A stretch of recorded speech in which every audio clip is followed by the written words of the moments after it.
is in Indianapolis. The winner today is in first place in the AFC South. Right now a three-way tie. The Texans, the Colts, and the Titans.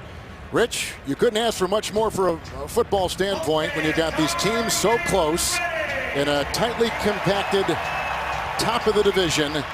And 1 month to go, 4 games left in the regular season. Kevin, this is what all you can ask for as a player. I mean, to be in these meaningful games in December. This is December football, and I think when you look at the Houston Texans, it's time for Brock Osweiler to step up. We talked about some of the inconsistent play in the open. He needs to go out and be productive, take advantage of this opportunity, and he has to cut it loose. You take a look at Akeem Hunt. He was signed off the practice squad back in mid-November. Pat McAfee will be kicking off. The Colts won the toss. They've chosen to get the second half kickoff. They defer. The Texans receive, and away we go. And he'll bring it out after they drop, and he is down at about the 22. Jumping on him, Deion King among others, a 22-yard return. And this takes us to the quarterback, Brock Osweiler, for the Houston Texans. Boy, he had a good week of practice. He told us the ball hardly hit the ground. I just got the sense, Kevin, visiting with him last night, he was very confident and comfortable with the game plan. I think when he's in rhythm and he has time, he can be very effective from the pocket. He said they had the best week of practice they've had all season. Yeah, and I think it's important that he get off to a good start. The other thing, they have to win on first and second down running the football. If they get behind in the down and distance, that will be a problem against this Colts defense. With Miller in the backfield, it is a first down and 10. And here comes Miller getting a block from Fedorowicz and finally brought down by Arthur Jones on a gain of 5. And he's up to the 26-yard line. You notice he ran over the left side, and on that side is the terrific multi-Pro Bowler Dwayne Brown, injured but playing. The right side of the line is a concern for the Houston Texans. And Rich talked about C.J. Fedorowicz, a career year for him. Hopkins, who was so good last year, is trying to build some speed in the final month of the year. He had 111 catches a season ago. Hopkins comes in today with 58, second down and 5. Fake to Miller, the second option, and it's Mumphrey outside the wide receiver. He's knocked out by Vontae Davis after a catch and run of 9, and he's got a first down to the 37-yard line. Let's take a look at that Colt defensive line. David Perry plays the nose tackle, but he already has 3 sacks on the year, somewhat rare for a guy who's taking on a double team all the time. Here's a first and 10, and going deep, and he's looking for Hopkins, and it is incomplete.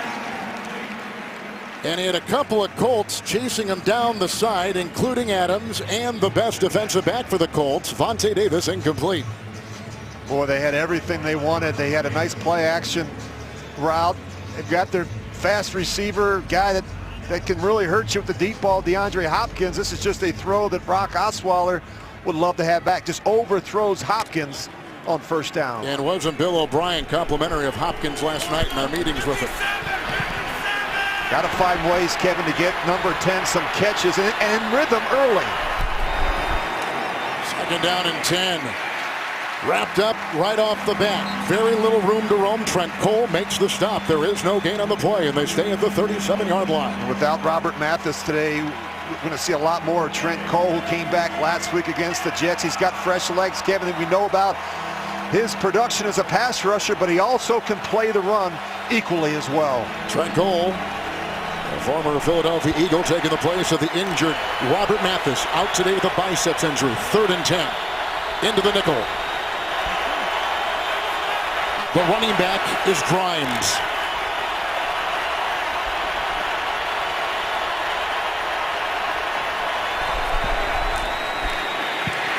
They got by Clark to throw to Fedorowicz. He's shy of the first down.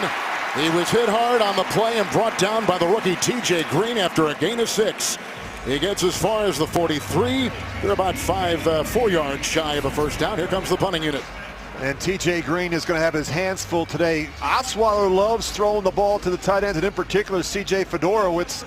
And with Gathers out of the lineup, Green is going to have the responsibility of handling these tight ends in the middle of the field. Shane Leckler will punt for the Houston Texans, and deep back is Chester Rogers, who already has waved his arm, signaling for and being allotted a fair catch back at the 12 on a 46-yard punt. So Andrew Luck comes out next in 12:21 to play in the first. And there's a look at Houston native Andrew Luck, over 3,000 yards passing already this season. Really playing well right now, Kevin. A big, strong quarterback who can win the game from the pocket, but mobile enough and athletic enough to escape the rush. The score on 1st and 10, a Doyle block, a T.Y. Hilton block, and he is finally brought down by Boa along with Moore. It is a gain of 11, and that is a first down for the Colts to take it out to their 22-yard line. We've had some changes on the line. Wrights is going to be playing the right tackle. Haig, who was there last week, Haig now moves to the right guard. Good is out. And T.Y. Hilton has got 1,000 yards receiving for a 4th consecutive year. Only he and Antonio Brown have done it that many years in a row. Top of their game, T.Y. Hilton. It's a 1st and 10.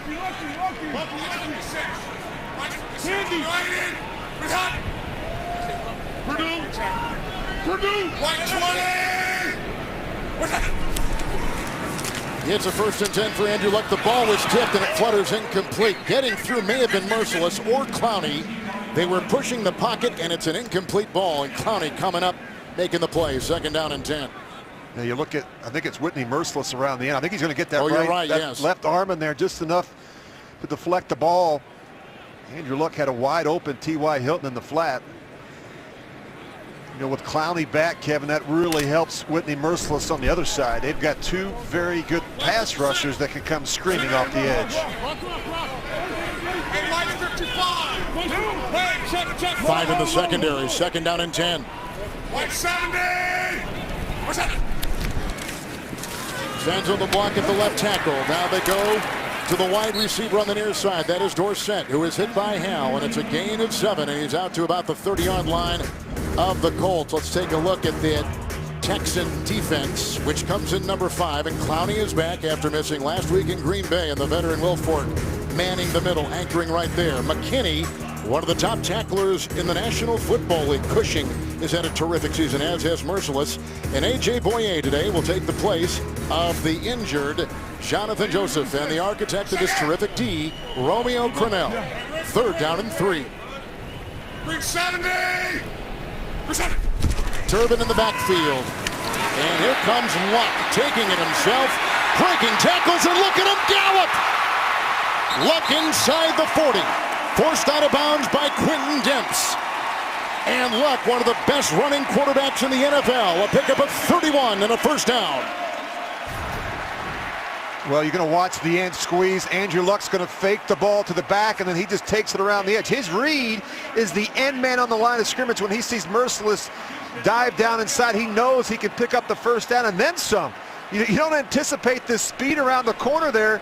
Tiptoeing on the sidelines there. Andrew Luck doing a much better job not taking the unnecessary hits on the sideline. They said he's like a running back, Rich, and not a quarterback when he runs. That was a career-long run. And here's a handoff on 1st and 10, and Gore will bring it into the grasp of McKinney and pick up 4. Rich is down to the 33 of the Texans.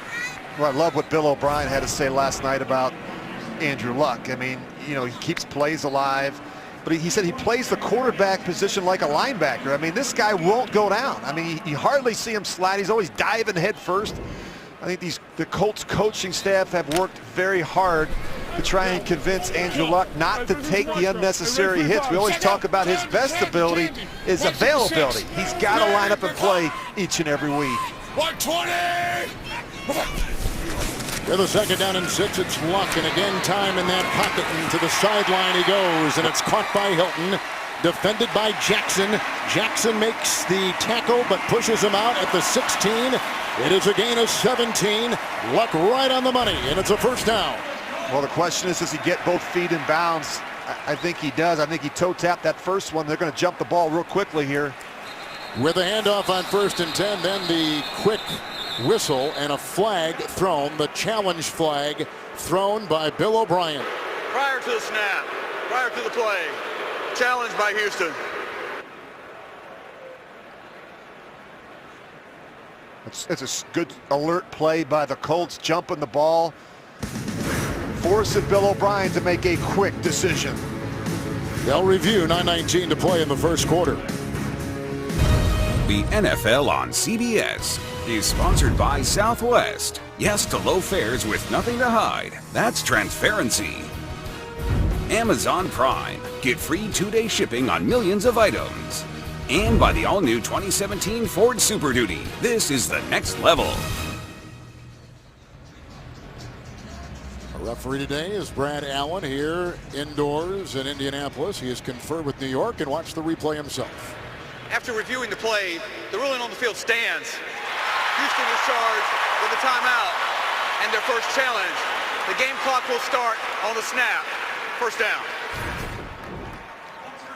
Great concentration on the boundary by T.Y. Hilton. You see, got that right one in, taps the left one. Just look at the concentration, though.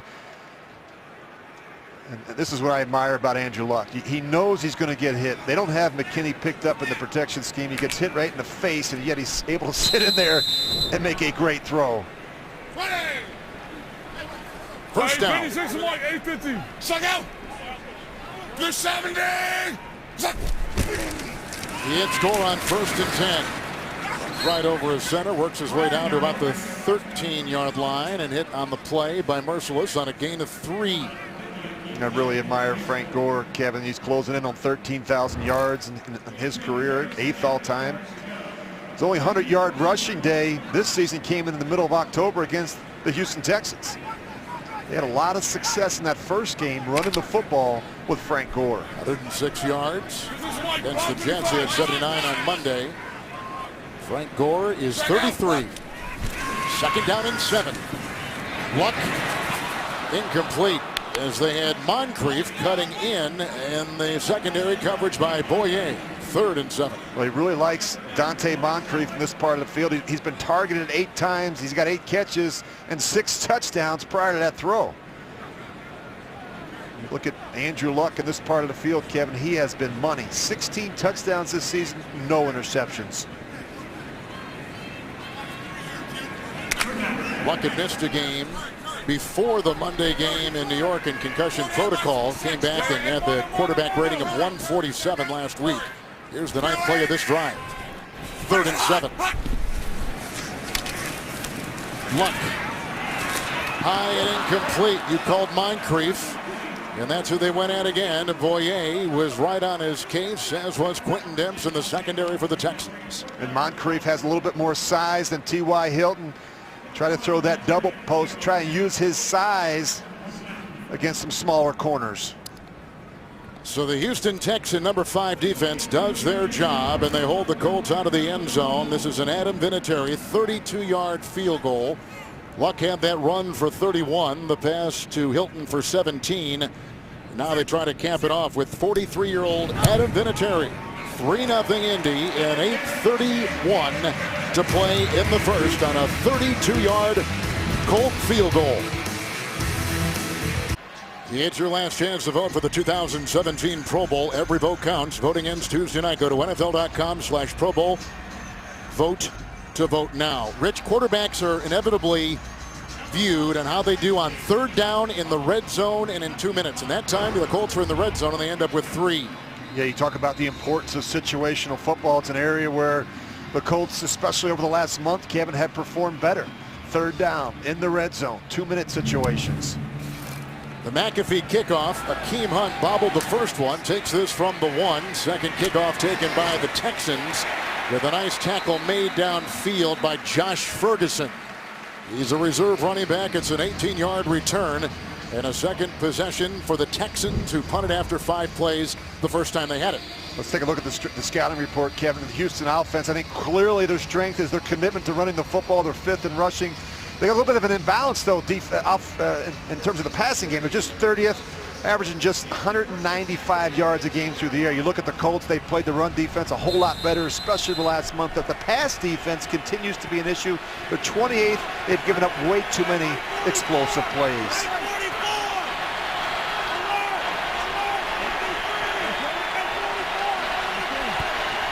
Miller in the backfield. With the 1st and 10, this is Lamar Miller. He's going for 1,000. He crosses the 20. He picks up 3. He's brought down by Ayers, and they'll put him at the 21. Well, you look at how they want to run the football. Jay Prosh, a very good fullback. He can move people off the line of scrimmage. I think we're all going to also see Alfred Blue at some point today. Kevin, they utilized him a little bit last week. Miller has taken a lot of pounding this year. Not the biggest back in football, but between Miller and Blue, they have to be able to win on first and second down. Second down and 7 here for Osweiler. Here they come up the middle, and he's brought down. Hassan Ridgeway, the rookie from Texas, from Mansfield, Texas. First sack, loss of 5, and send him back to the 16-yard line of Houston. Well, that's a good-looking rush. He's actually going to get double-teamed. He's working on the back and Brown, and he just pushes. Actually, he's almost triple-teamed, but he doesn't give up on it. That's part of a coverage set. He did a really nice job on the back end as well, but excellent effort and finish by Ridgeway. Ridgeway's first career sack. Now Grimes in the backfield, and 3rd and 12.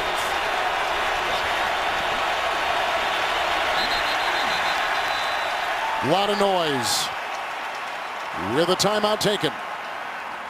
And our clock at 7:02 to play in the first quarter. These two first-place teams, and we've already had a field goal in the first possession by the Indianapolis Colts. Some very important players not playing today in this game. The key inactives include Braxton Miller, who fell on his shoulder last week in Green Bay. Simon continues to be out, a chest injury. And Jonathan Joseph, as we talked about in our open, Rich, he's got 2 cracked ribs, and he's got a bruised lung. Mathis is out today for the Colts, and he's one of a handful. Good, the starting guard, gone, and then 2 in the secondary, Robinson and Geathers. Yeah, Kevin, they're beat up on defense. I mean, you look at some of the injuries that they've had. D'Qwell Jackson obviously suspended, but Mathis, Patrick Robinson, Clayton Geathers, Zach Kerr, all out of the lineup today for the Colts. Houston took their second timeout. 3rd and 12. Osweiler on the move, and a nice catch made by Griffin, who lunges close to the first down. Hit by Green. Griffin having a terrific season. 39th catch of the year. A gain of 11. It'll be 4th and 1. We talked about how Brock Osweiler likes to utilize the tight ends. Good adjustment by Griffin coming back to the football. Not an easy catch. I think he comes up just a bit shy of the first down. Your old teammate Shane Leckler to punt once again. His first one, Rich, sailed 45 yards. Both of these punters in this game, Kevin, can dramatically change field position. Chester Rogers is back. Fair caught it last time. They'll be on the move here from the 16 with a hang of 4-4. Rogers brought down by Moore. He plays in the secondary for the Texans after a 57-yard punt and a 2-yard return. The winner today in first place in the South. Colts, Texans, 6-11 first quarter. The NFL on CBS is sponsored by McDonald's. I'm loving it. And by Intel. Upgrade to a new PC with powerful performance. And in the institution, St. Elmo's with that terrific hot sauce that garners the shrimp. Spicy is one word to use. 1st and 10. Here comes Luck, and it's picked off. Demps with the interception. And then hit by the running back Gore. How about that? Demps with his 3rd pick of the year at the strong safety. Returns at 14, and he puts him at the 18 of the Colts. Luck with the pick. Well, what happens is the tight end, Dwayne Allen, Kevin, he's just going to fall down. I mean, Andrew Luck can't anticipate this.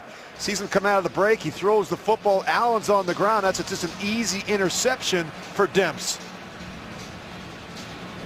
Last night we talked to Bill O'Brien about players that stood out, and Demps was one of the first guys he rattled off. There's Allen, who caught the 3 touchdowns last week on Monday night against the Jets. So Luck throws the pick. He's not thrown that many this season.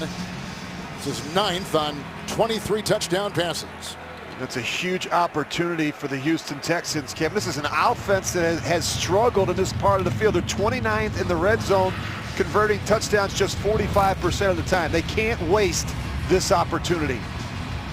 You get an opportunity, you get a turnover like this in this part of the field, you can't settle for field goals. One thing that has hurt Osweiler, and you kind of touched on it, Rich, in the open, the indecision. Sometimes he is hesitant and doesn't go with his first inclination. Yeah, I think part of it, Kevin, just his first year in the offense, getting new personnel, but It's December now. It's time to put it all together. Alfred Blue, 1st and 10, and takes it up the gut and pulled down by Cole and takes it down to the 10-yard line on a burst of 7. We thought with the injuries that Miller is dealing with, we would see a lot of Alfred Blue today. And he's a bit different type of back when you look at the difference between C.J. Miller and Alfred Blue. Blue a little bit more physical, a little bit bigger back, a guy that can kind of create his own rushing lanes and push the pile a bit. He is a thumper in this part of the field. Extra lineman in, Kendall Lamb, left side. 2nd down, short for Blue. Crush with the block, and he lunges to the 6. Alfred Blue is brought down by Arthur Jones on a gain of 4. You talk about having a commitment to running the football, but it also is an attitude, especially in this part of the field. We talk about the good red zone teams have the ability to run the football in this part of the field. And the better they run the football, especially early in this game, that's going to open up some opportunities for Brock Osweiler off of play action in the passing game. Extra lineman, 1st and goal at the 6. Blue with a brush block. Over that right side, and he is taken down at about the 3, hit by Morrison, whacked on the play by Perry, and picks up 3 on the play. In the game last year between these two, as you mentioned earlier, it was a 100-yard rushing effort by Blue against the Colt D. Yeah, and you know what? I can think back to my time in Oakland, Kevin. We had a fullback named Zach Crockett. And every time we got inside the 10, we just handed it to him 3 straight times. And he somehow found a way to get to the end zone. But it is a mindset. Good football teams in this part of the field have the ability to move people off the ball. Watch Grimes, the running back, 2nd and goal at the 3, and he's in motion. Looking for Grimes, and broken up on the play by Darius Butler. The veteran out of UConn, who had a pick last week against the Jets, forces 3rd and goal. This is a good alert play by Darius Butler. Watch him come off. He sees it the whole way. He's going to come off his assignment, pass it off, and he jumps the back in the flat. Good alert play by the corner, Darius Butler.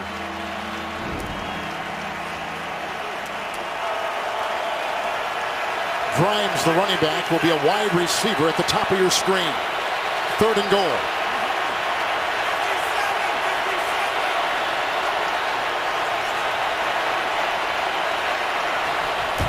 Osweiler, look out for Walden, and he throws it away.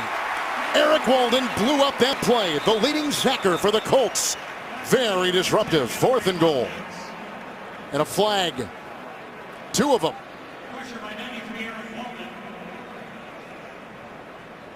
And both right around where the quarterback, Osweiler, was letting it fly. I think it's going to be on Chris Clark. He gets his right hand up in the face I think you're right, Rich.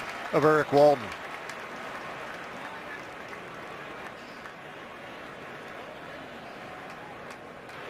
Personal foul, grasping the face mask, offense. That penalty is declined. 4th down. So the defense of the Colts does their job. You look at the top of your screen, you're going to see Clark. He's late. He grabs the face mask of Eric Walden. He's late out of his stance. He's got no other choice but to try and slow down the edge rusher. Pass protection has been an issue for this offense of the Houston Texans. So here is Nick Novak. He had the game winner against the Colts in overtime in October down in Houston to beat the Colts. Here's a 21-yard field goal try. This will tie the game at 3 and 4:01 to play in the first. They had it 1st and goal at the 6, and they settled for a field goal. Each team is headed in the red zone. Each team is settled for the field goal. Dempsey with the interception. Wednesday on Survivor, it's the final battle in the culture war clash. 3 millennials versus 3 Gen X. Which generation will deliver the sole survivor? Don't miss the season finale, followed by the live reunion show. Wednesday at 8, 7 Central, only CBS. The kickoff, and Ferguson will take it about 8 yards deep into a knee and out to the 25-yard line with the touchback. It'll be a 1st and 10. Luck's got to shake off that pick. He's back out there now with a possession for the Colts. Let's take a look at the scouting report, Kevin. Without question, the strength of this Colts offense is the quarterback plays a special player, but he needs more help. They've already given up 39 sacks, 2nd most in the league this season. You look at the Houston Texans, they have good pass rushers and cover corners. That's why they've been a top 5 pass defense all season. If there's a weakness, I think they've been a bit spotty versus the run this season. Clowney's going to sit this one out. They bring in Joel Heath. 1st and 10. From the 25, Gore. Into the middle, and it looked like Wilfork, first of all, slowed him up, and then Cushing finishes him off, and more. It is a gain of a yard. He's out to the 26-yard line.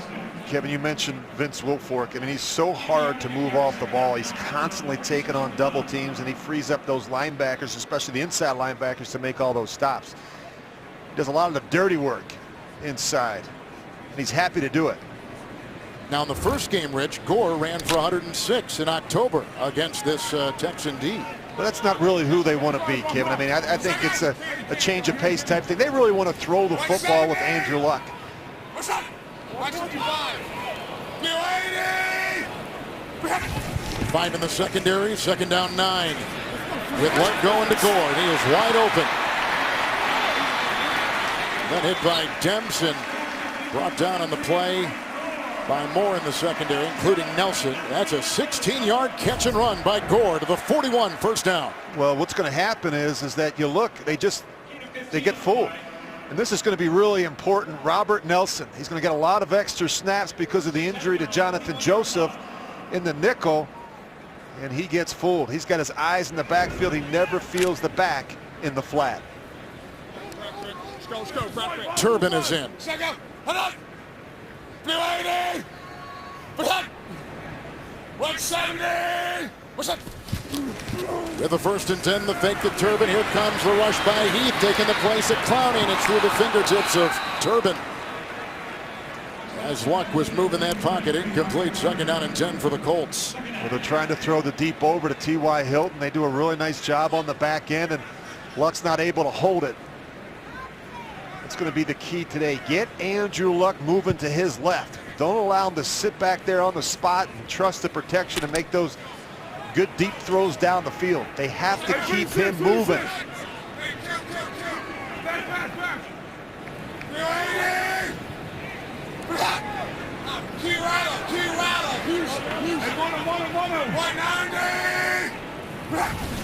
Clowney back in, 2nd down 10. Turbin remained.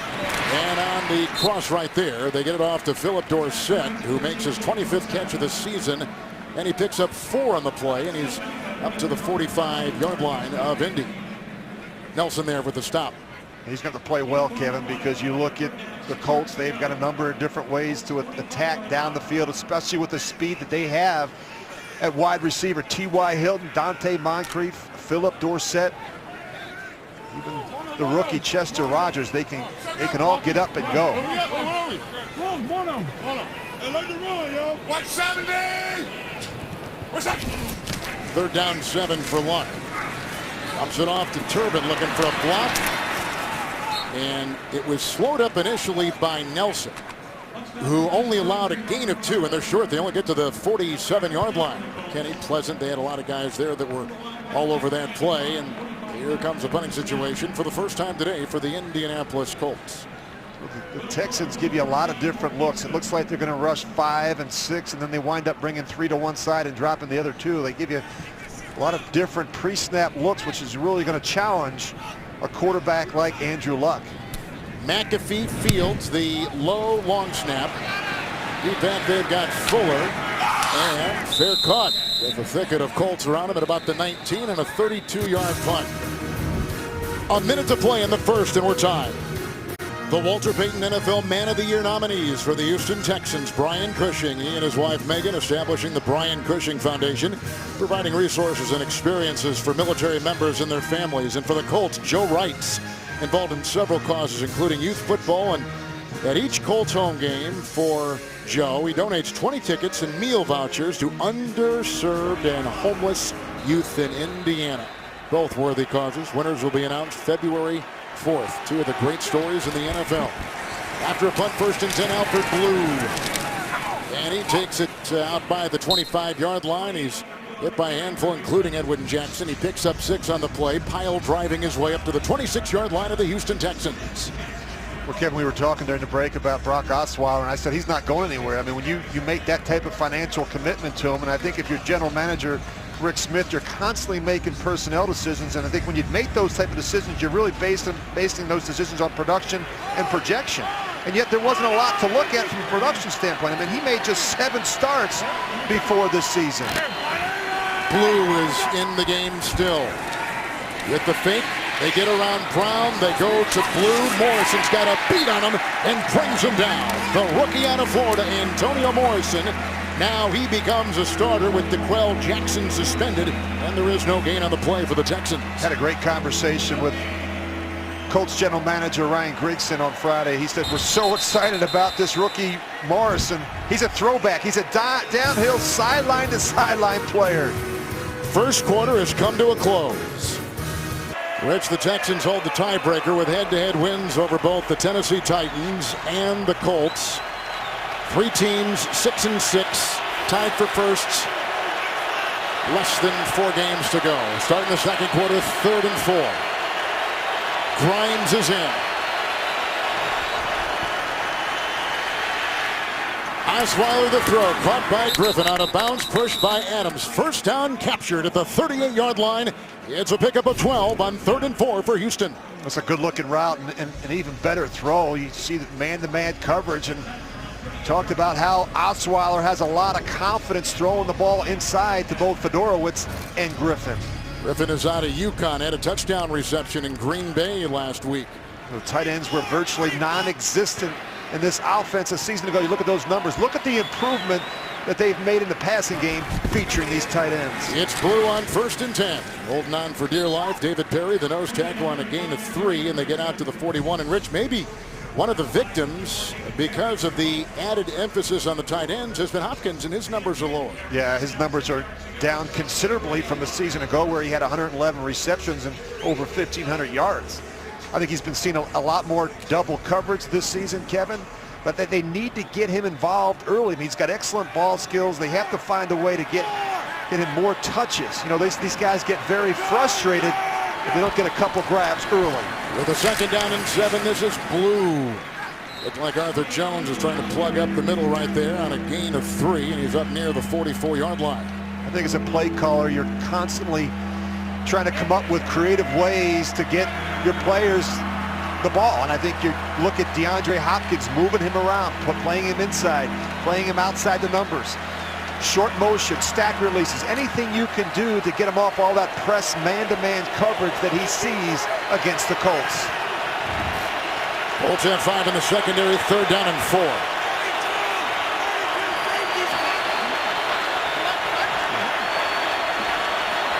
Mumphrey.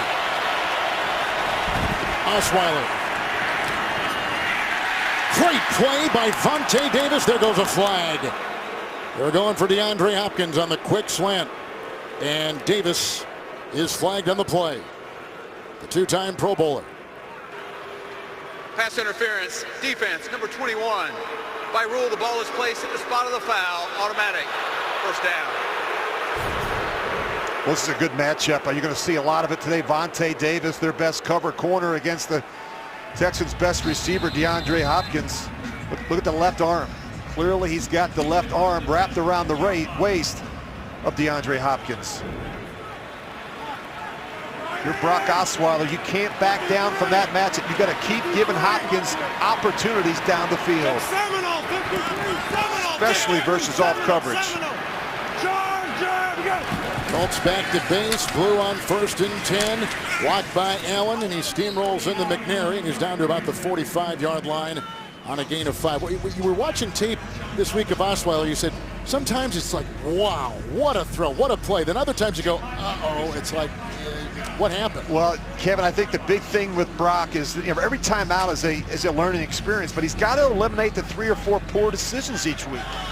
And, you know, it's a bad throw. It's not seeing a blitz. And if he can do that, then I think he can take the next step in his development. 2nd down 5. This is Blue. Another block by Allen, opened the door. And then he is taking it down to the 39. He's hit on the play by Edwin Jackson. It's a gain of 4. They'll be very close to a first down. 3rd and about a yard, perhaps, maybe even a half yard. You know, I think when you're a team like the Texans and you need a quarterback and you're so desperate to get one, you often overlook some of their deficiencies because you feel like you can fix the player or the issues that they may have. And there just weren't a lot of unknowns with a quarterback like Brock Osweiler, Kevin. You know, as I said, he hasn't played a lot of football. So every time out, I think Bill O'Brien, George Godsey, they're learning about their young quarterback. 3rd and 1, fake to blue, good pocket, time to throw, and it's intercepted. It's picked off on the play by Akeem Ayers. And look at him with blocking ahead. He gets by Brown, and he's brought down on the play by Abushi. It's a 25-yard return and an interception thrown by Houston quarterback Brock Osweiler, and Ayers picks it off. First of the year. Well, it's a terrific play by Akeem Ayers. You see him right here. He's gonna start up, and then he works his way all the way back around. Why? Because he recognizes the route combination. He knows the tight end is going to run the deep cross, and Osweiler never feels Akeem Ayers drop right back underneath in the coverage. Talk about route recognition. You know, you study the film, the breakdown all week. You know they love to throw the crossing routes to the tight ends. Osweiler throws his 14th pick. Here's Luck on 1st and 10. That's dropped. They were going for Allen. He had Dempsey Cushing draped on both shoulders. There's no yellow on the play.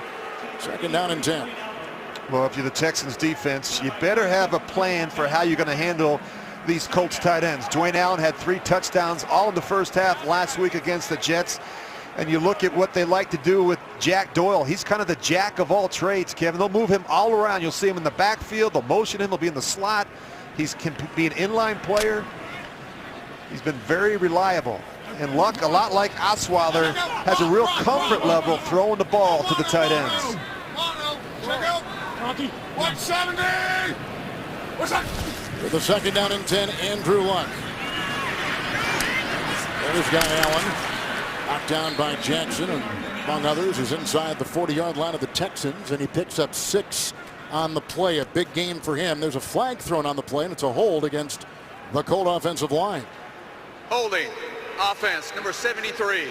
10-yard penalty, 2nd down. You know, Allen, he makes the catch. They're going to call back because of the penalty, but he did have his fingerprints on that game last week. He caught the 3 touchdown passes, Rich, against the Jets on Monday night. There were stories in the Indy papers about he's making a lot of money but not producing with the big contract. Yeah, I think, you know, with him, Kevin, it's just a question of him being healthy. But look, he can separate from linebackers and safeties with his route running and his quickness. I think he's faster than his 40 time would indicate. 2nd down, 20 for Andrew Luck. Got a Gore block, and then the pressure was on him, and down he goes. The pass away. And it was Covington who came up the middle and pushed the interior of that line. No quarterback wants to see it inside like that. They can move up sometimes, but not now. No, pressure up inside always bothers a quarterback, and Andrew Luck, he likes to hold the football. The Texans talked about that last night in our production meetings. He's a guy that wants to hold the football. It's a difficult time giving up on a play. Sees a lot of pressure, Kevin. Teams have come after Andrew Luck because of the problems they've had up front protecting their quarterback. Into the nickel, 3rd down and 20 for Andrew Luck, and he's found his receiver. That's the tight end, Doyle. Knocked out of bounds about the 44, shy of the first. Hit by Jackson, Boye, and Demps, all 3 over there, a gain of 12. They'll be short. Here comes the punt unit once again for the Indianapolis Colts. He's the jack of all trades. You look at Jack Doyle. So they can't do anything, Rich, with that interception of Ayers off of Osweiler. They're going to punt it away. These are 2 teams, Kevin, 2 defenses that are very familiar with one another. You saw the interception by Akeem Ayers. He recognized something he probably saw from the first game. Look at the Houston Texans. One thing the Texans have done well defensively against Luck is they've gotten after him. They've gotten a lot of hits on the quarterback. 5-yard penalty. Remains 4th down. With the delay of game. One element of the Chuck Pagano coached Indianapolis Colts, which really stands out, as their special teams, including their punter, Pat McAfee. He is number 1 in the NFL right now in average yards a punt at 50 yards a punt. And number 3, Rich, in net at 43 yards net, and there's none better right now in the league than Pat McAfee. He is a real weapon, Kevin. You think about what he does with kickoffs as well. Absolutely. He places them wherever they want him. Fuller is back, lets it bounce. Look at the English. Do they save it? They try. And saving the ball on the play was Jordan Todman. But he hit the line. He stepped on the goal line, and so it's back out to the 20 after a 49-yard punt by McAfee. Todman, 28, the reserve running back, just about batted the ball back in. The NFL on CBS is now on CBS All Access. Stream your local games live. Go to cbs.com/NFL now to try it for free. After the punt, 1st and 10. With a run right here by Miller, who's back in. Brought down by Walden as he tumbles ahead for 8. And he takes the ball out to the 27-yard line. You know, really, Rich Osweiler just threw the pick, and now they've got it again. The Texans do, but his best moments this year were against the Colts in that October meeting. Yeah, I think when he trusts his eyes, Kevin, he just cuts it loose. He's got to be more decisive in the passing game. Miller remains, crosses the block, cuts inside, then he is brought down by Perry. Right around his ankles, and also getting some help there by Edwin Jackson. A gain of 7, another first down for the Texans. They're up to the 35. Well, I mentioned at the top, they've got to be able to rely on the running game in both of these backs. You see the running back comparison. We talked earlier about Alfred Blue. He could be an X factor in this one. He's going to get some touches. And Lamar Miller, who's been kind of their go-to guy, closing in on 1,000 yards this season.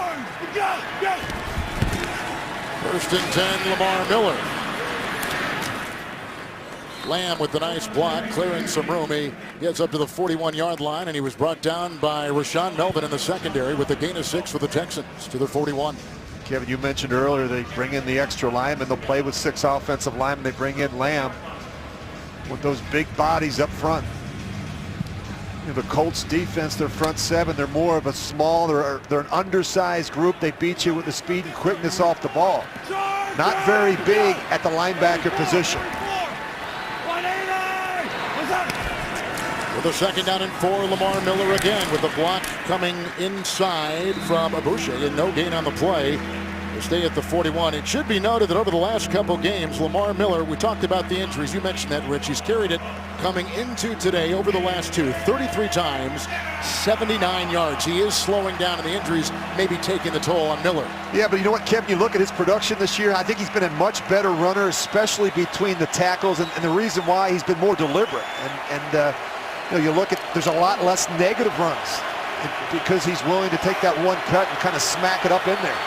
He had 149 in October. 3rd down and 4 against this Colt defense with Miller. Grimes is in, releases it, downfield they go to Hopkins with a nifty move. He pirouettes and takes it down to the 36. Brought down on the play by Melvin. Also over there was Butler. First catch for him, and a big gain it was of 22 to the 37 of the Colts.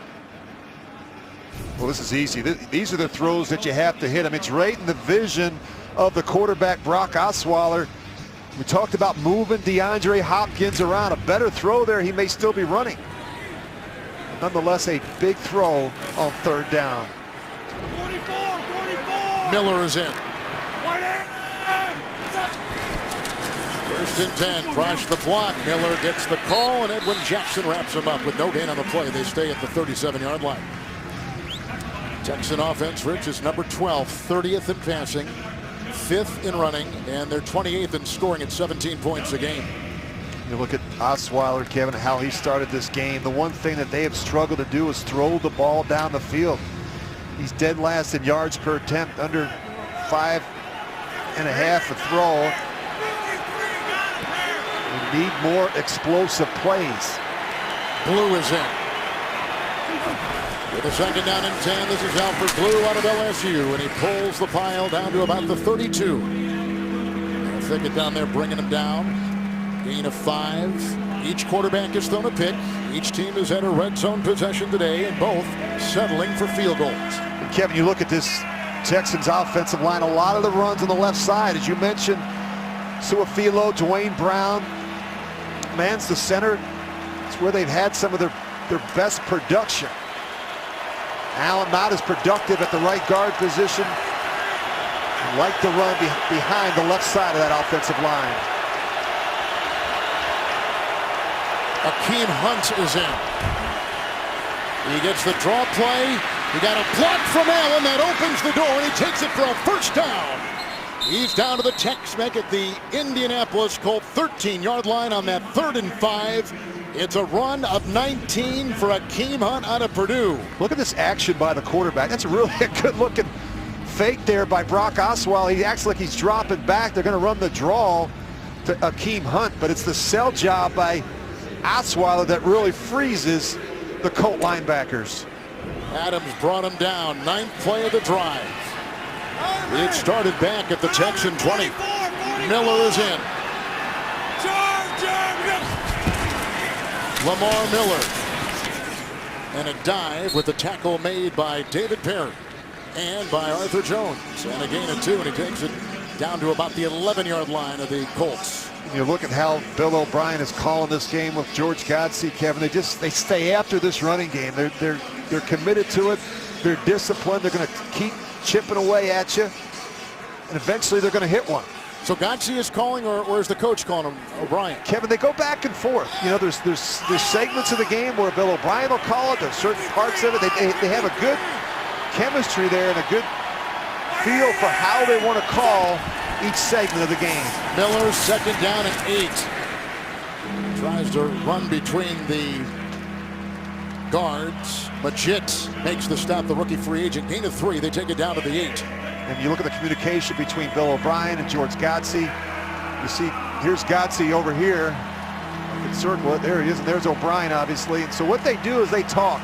If Bill's calling the play, he relays that information to Bill O'Brien, who then relays that information to Brock Osweiler. Of course, George can call the play as well, but Kevin, they've worked through and talked through all these different situations in the game. Red zone, 3rd down, 1st down calls, runs that they like. There's no indecision between the two coaches. 3rd down and 5. Osweiler and Crab. Fedorowicz at the 1. He beats McNary. He works on Melvin. What a terrific catch by C.J. Fedorowicz. Gain of 6, 1st and goal. Well, you talk about the terrific catch, Kevin, and C.J. Fedorowicz. He has that huge catch radius. 2nd on the team with 45 receptions. And in a critical situation, that's where Brock Osweiler wants to go with the football. There's a real comfort level throwing the ball to his tight ends in this offense. Miller in, extra lineman in, 1st and goal. Miller plots the block, and that is a walk-in touchdown. Lamar Miller, 2-yard touchdown run. And the Texans have taken the lead late in the first half. And the fullback led the way. Really nice blocking up front. Running right in that weak side A-gap. But look at the block that the fullback gets at the point of attack. The left guard kicks out. The center's able to get a seal block. Well, we knew they were going to run. And so we got to rely on that most of the day, and that's indeed what they've done. There have been a couple big plays, though. The 22-yard pass to Hopkins was huge on this drive. Yeah, 21 runs already, Kevin, for the Houston Texans. Here's the extra point, making it 10-3 Houston. They were 3 of 3 on 3rd down on that drive. Lamar Miller taking it in, the fullback, the block, and 6 for the Texans. The NFL on CBS is sponsored by Audi. K Jewelers. For 100 years, every kiss begins with K. And by Straight Talk Wireless. Best phones, best networks, half the cost. Downtown Indianapolis all dressed up for the holidays. Festive downtown. Good-looking drive by the Texans. 12 plays, the 80 yards, the 2-yard touchdown run by Lamar Miller. So they're trying to control the line, and as Bill O'Brien told us in our crew last night, controlling the line will tell us who wins this game.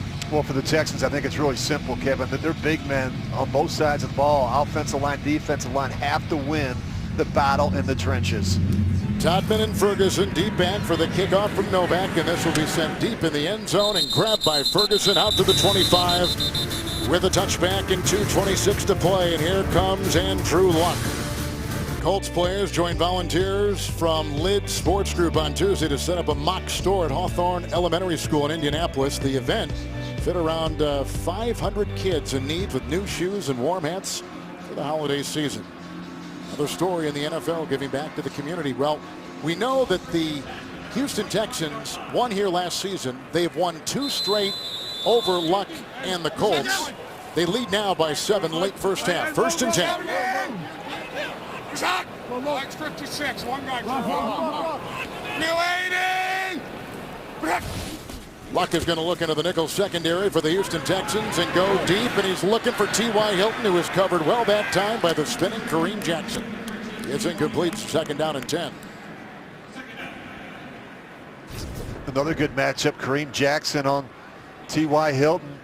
See the middle of the field open up. He doesn't have any help. The safety, Quentin Demps, he tries to jump the crossing route. Good coverage there on the back end by the veteran Jackson. Turbin in. His running back. 2nd and 10.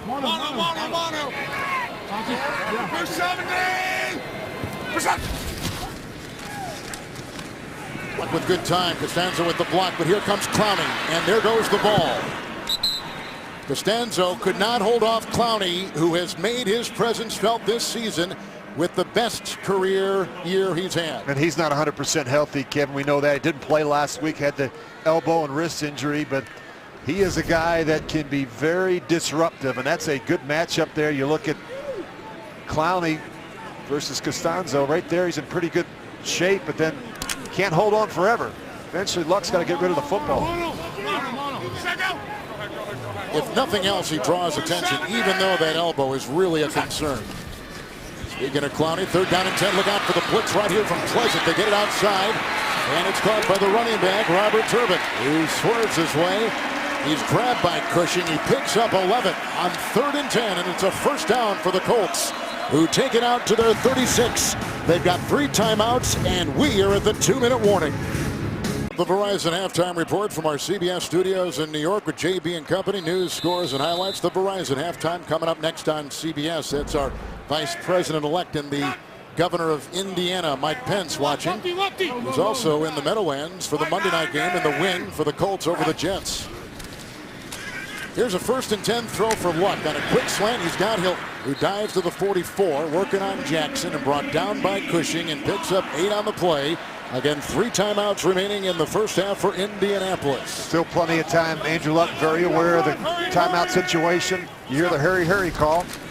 2nd and 2. This is going to be Robert Turbin. He's going to get a block on the play from the center, Ryan Kelly. And it's a gain of 5. Brought down by Pleasant. Hit on the play by McKinney. He's got the 1st down. Put him at the 49-yard line of the Colts.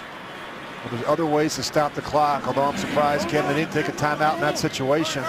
Wasting valuable time. 1st and 10 here, and Luck down the middle. Drops. Incomplete. The coverage by Boyer. The intended receiver was Dante Moncrief. 2nd and 10. The Colts fans want a penalty. Boyer in good position. The question is, does he get on the back of... Well, that's pretty good coverage, actually. Well, it's interesting. They've got Jonathan Joseph out today. Boyer is in. They released cornerback Charles James earlier this week. He was the guy that stumbled in the snow at Lambeau Field last week and allowed the touchdown pass to Nelson. Boyer, Kevin, has really played well this year for the Texans. He's a very good man-to-man cover corner. 6 defensive backs. 2nd down, 10 for Luck. Underneath, he's got Doyle. He gets by Pleasant. And then he drags Jackson with him with a 15-yard catch and run. And he takes it to the 36-yard line of the Texans. And a timeout taken by Luck on the move and 1:06 to go. The NFL on CBS is sponsored by Bud Light. Make the right call. Drink responsibly. And by Macy's.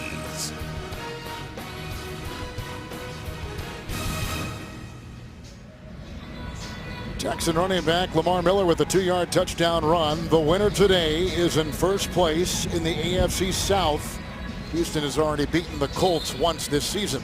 This is a critical game for both teams, obviously, but you look at what the Colts have ahead of them, Kevin.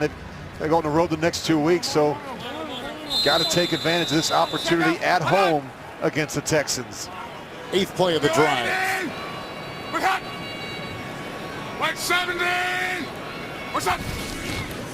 Luck's got a 1st and 10, Wrights with the block at the right tackle, and that is dropped by the leaping running back Turbin, and the coverage on the play by Brian Cushing.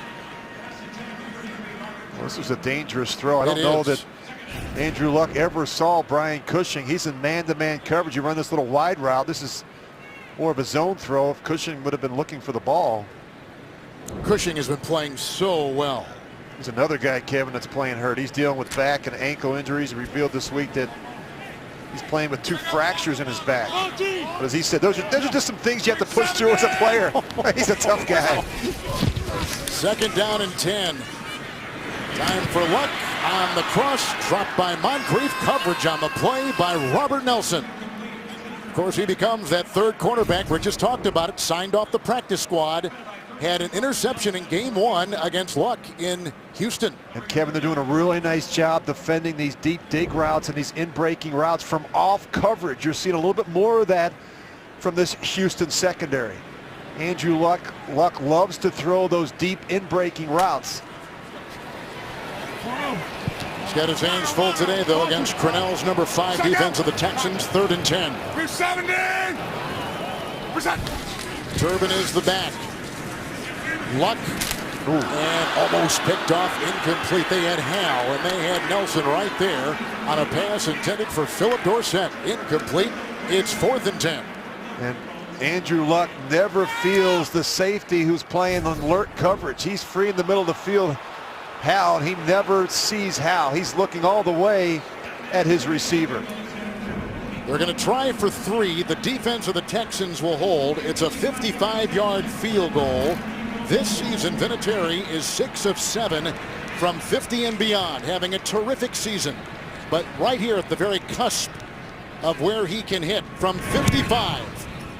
And it is no good.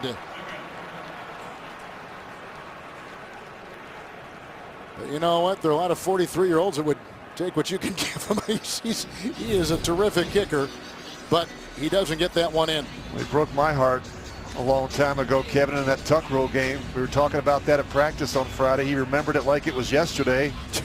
He could describe where they were on the field, how far the kick was, who was the snapper, who was the holder. You know, we were talking about it. Actually, that game, he makes that kick, which is probably one of the greatest kicks that he's ever made. Of course, he's had a couple game winners in Super Bowls, but he makes that kick. And then the game goes into overtime. And I think they get the ball, and they go 14 plays. He kicks another field goal to send them to the championship game. Rich, look where they begin with the miss. At the 45, they've got a timeout. Osweiler. Right on the screws, and it's caught there by Will Fuller, the rookie out of Notre Dame. It's a 16-yard pickup. He gets down to the 39-yard line of the Colts. The coverage by Green coming up. Verizon's halftime report with JB and Company. Scores, news, highlights from our CBS studios in New York. The Verizon halftime report. A lot of options here, Kevin, with that one timeout. They can throw the ball anywhere on the field, in the middle of the field. They can even run it in this situation. Well, the Texans, one of 2 teams that have not scored in the final 2 minutes of the half this season. Grimes is in. 1st and 10. Good block by the left tackle over there. That was Brown, and this is Grimes. And with the beat on him is Eric Walden with the gain of 5, and he's down to the 33. You got to hustle. You got to clock it. See Osweiler trying to get him lined up. 2nd down 4. Rich playing with the lead on the road in the division, as it turns out, with these 2 teams right here. I mean, for a quarterback, there's got to be none better in terms of situations you're going fielding. Yeah, I think it's important, Kevin. We talked about it in the open, that Osweiler get off to a good start, gain some confidence, and they've been able to do that because of the balance that they've had offensively running the football. We talked about 21 rushes. They're just shy of 100 yards. As long as they continue to have balance, that bodes well for a quarterback like Brock Osweiler. Here is a 3rd down and 4. Just can't take a sack in this situation. Fires one in, dropped on the play by Fedorowicz, and there was some pretty good coverage on the play too by rookie T.J. Green. So now it'll be 4th down, and the field goal unit for the Texans will come out with 17 seconds to play in the half. Boy, that would have made things a whole lot easier for Nick Novak. Yep, a little bit closer. This will be a 51-yard try. His career long 53, as you see. Mentioned this earlier, had the game winner back in October in overtime to beat the Colts. This is from 51. The holder is Leckler. Make it 52. He's got it. He has got it from 52 yards away. A happy Bill O'Brien in a 10-point Texan lead. 52-yard field goal puts up a Houston advantage just before halftime here in Indianapolis. Tomorrow on CBS, deck the halls and don't miss the holiday episode of TV's #1 new comedy, Kevin Can Wait. It's all new tomorrow, 8/7 Central, only CBS. That's like a 6-point swing. Vinatieri misses at one end, and the Texans get one at the other in terms of field goals. Yeah, Kevin, I was just looking at the stats. You look at the Colts. They've only had 28 offensive snaps. They've only had the ball a little over 10 minutes in this game. So you talk about the importance of the running game for the Houston Texans. They've controlled the football in the first half. Texans have scored 13 unanswered points. The subsequent kickoff after Novak belted one in from 52 yards away. They'll leave it in the end zone with Ferguson. And bring it to the 25, and 12 seconds left in the half and 2 Indy timeouts. It's hard to find your rhythm when you only have 28 offensive plays. I mean, it's not a lot you can do with that. You look at the time of possession. They need to be more efficient on 3rd down. But Andrew Luck in this offense, they need more snaps. They need more opportunities in the second half. Todman's going to come in as a running back. They're just going to kneel on it. Yep. We have that 3-way tie atop the AFC South. There definitely is a sense of urgency as we get into the month of December. Flag has been thrown. We had 12 on the field defensively, I think. 12 players on the field on the defense. 5-yard penalty. Remains 1st down. Texans, one of the least penalized teams, Rich, in pro football. They've been the best, Kevin, this year. They've got 65 penalties, which is the fewest. Bill O'Brien doesn't tolerate sloppy football. So we've got a 3-way tie atop the AFC South. The Colts, the Texans, and the Titans. And the last we heard, it was Tennessee on top of Denver, 10-zip. But the Colts have already lost a game to the Texans, who come into Indy today with a big one. 2 first-place teams. We've got a touchdown run by Lamar Miller and 2 Texan field goals. It's 13-3 at half on CBS.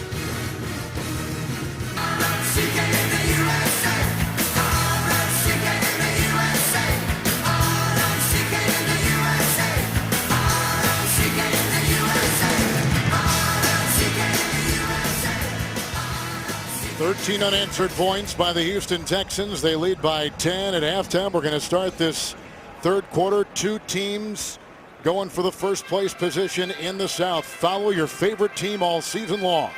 Go to itunes.com/NFL. Kevin Harlan and Rich Gannon, let's get some thoughts on the entire first half, which was interesting. I think back to the conversation we had last night with the Houston coaching staff, the sense of urgency you can feel from these players, especially how they play defensively, Kevin. They've gotten great pressure. They've really gotten after Andrew Luck in the first half. And that running game, Rich, has been significant for the Texans today. You talk about the team that plays with a greater purpose, and right now in the running game, it's been the Houston Texans. I mean, they are pounding the football. Alfred Blue, Akeem Hunt, Lamar Miller, they're all getting touches. 21 runs in the first half. And that's how you keep Andrew Luck and that offense off the field. You look at the adjustments in the second half. If I'm the Houston Texans, we got to continue to pound the football. 21 rushes, 94 yards. Look at 1st down rushing, 13 rushes for 56 yards for the Colts. The protection has to be better around Andrew Luck, and they need more opportunities. There are not enough offensive snaps in the first half. Rich, with Luck at quarterback for the Colts the last 3 games, the offense has averaged 32 points a game. He's having one of the best stretches of his career in his most efficient season, but the first half did not reflect that. No, and you just get the sense, Kevin, that they found their rhythm on offense the last month. Remember, this was essentially a new staff on offense in the offseason, so it's taken a while for everyone to get comfortable in the scheme and some of the changes that they've made in the offseason. But you're right, the last month and even Monday night, they looked like a top-tier offense. Not so much in the first half. Novak, the kickoff. Our second half is underway, and they'll bring it out with Josh Ferguson. And with a great beat on him and a terrific play was Hunt. Hunt had that long run of 19 back in the first half. So important on the drive. They got the 2-yard touchdown run by Miller. 14-yard return, and Akeem Hunt with a big special teams play, and a flag is down.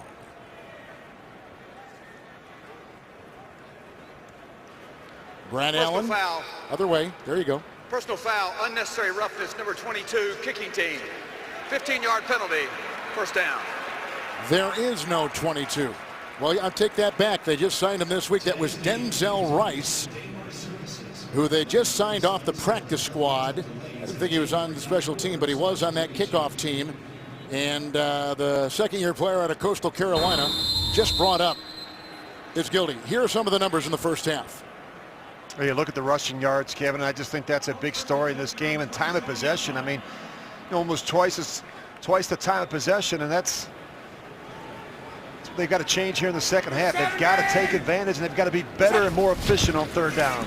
Luck on 1st and 10, a little bit high, going for Dorsett with the coverage on the side by Nelson. 2nd down and 10.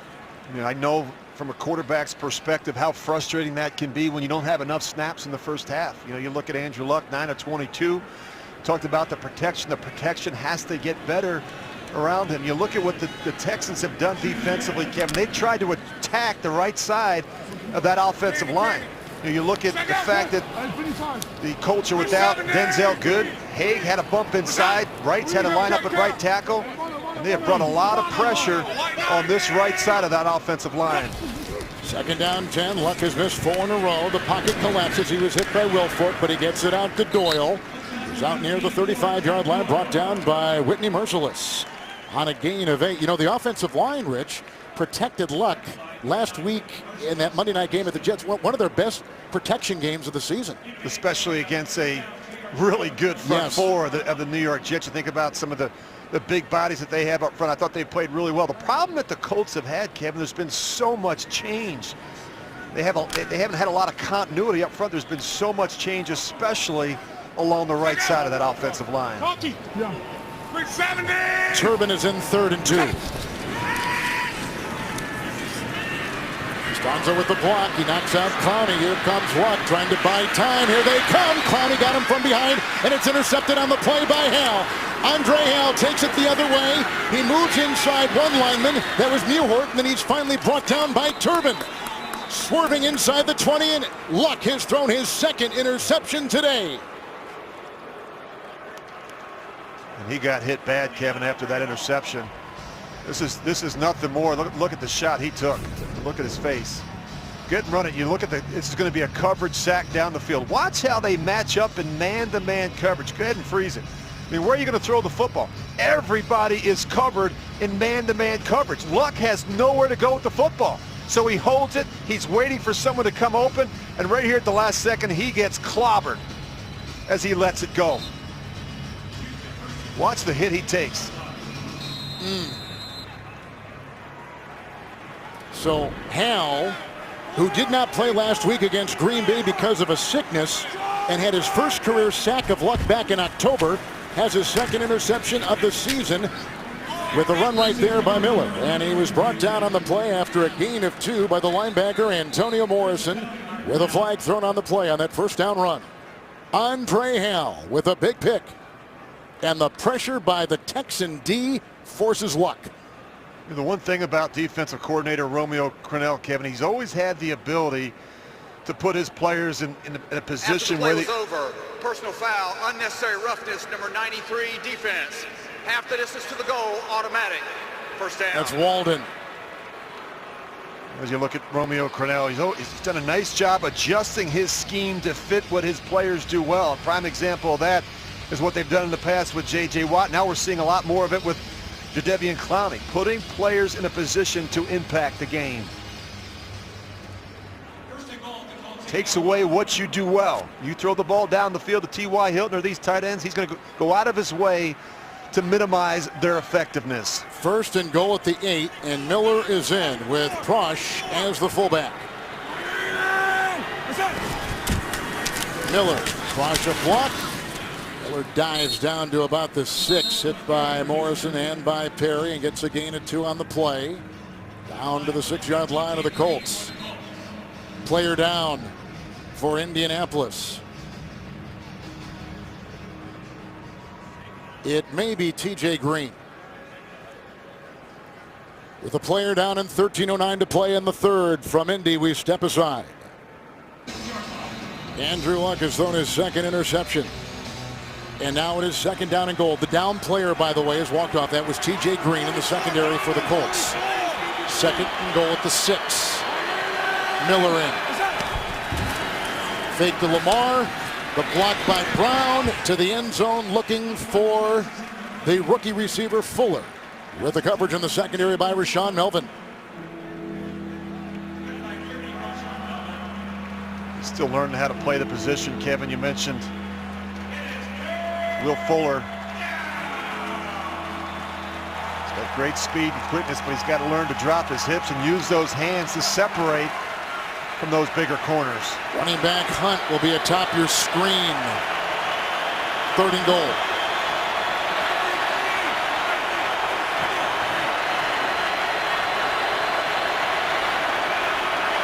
Five defensive backs for the Colts. Osweiler moving up, slings one, and incomplete to Fedorowicz. With coverage on the play by Edwin Jackson and by Mike Adams. And by Daryl Morris, a lot of congestion in there. Well, he never feels Daryl Morris. I mean, you got to make this catch. That would have been a devastating pick for Brock Osweiler. Turnovers in the red zone are killers. Very fortunate. Morris, a former Texan, played for them in 14 and 2015 from San Antonio. So they'll be held to a field goal try, and it's a 24-yarder for Nick Novak, who's kicked a couple today, and he tacks on 3 more. They cash in on the interception and make it a 16-3 Houston lead. We're early in the third. The NFL on CBS is sponsored by Southwest. Yes to low fares with nothing to hide. That's transparency. Charles Schwab. And by Honda. Hurry in for great deals during Happy Honda Days.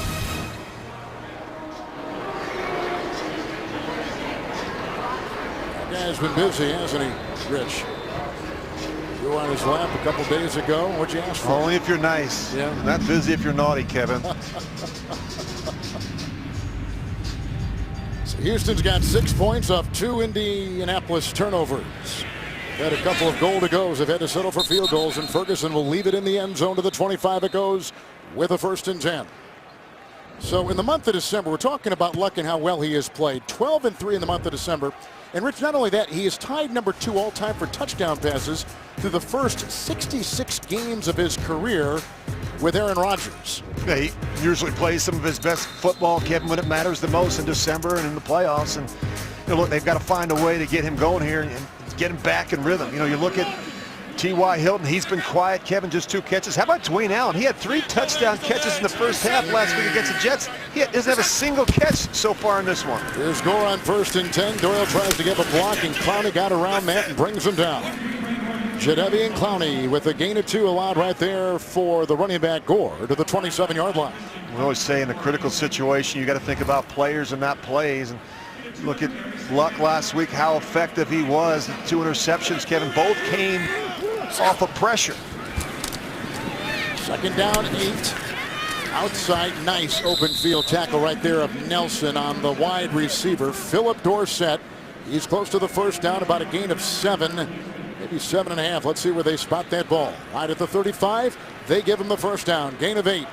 Kelly, the center, right now trying to get his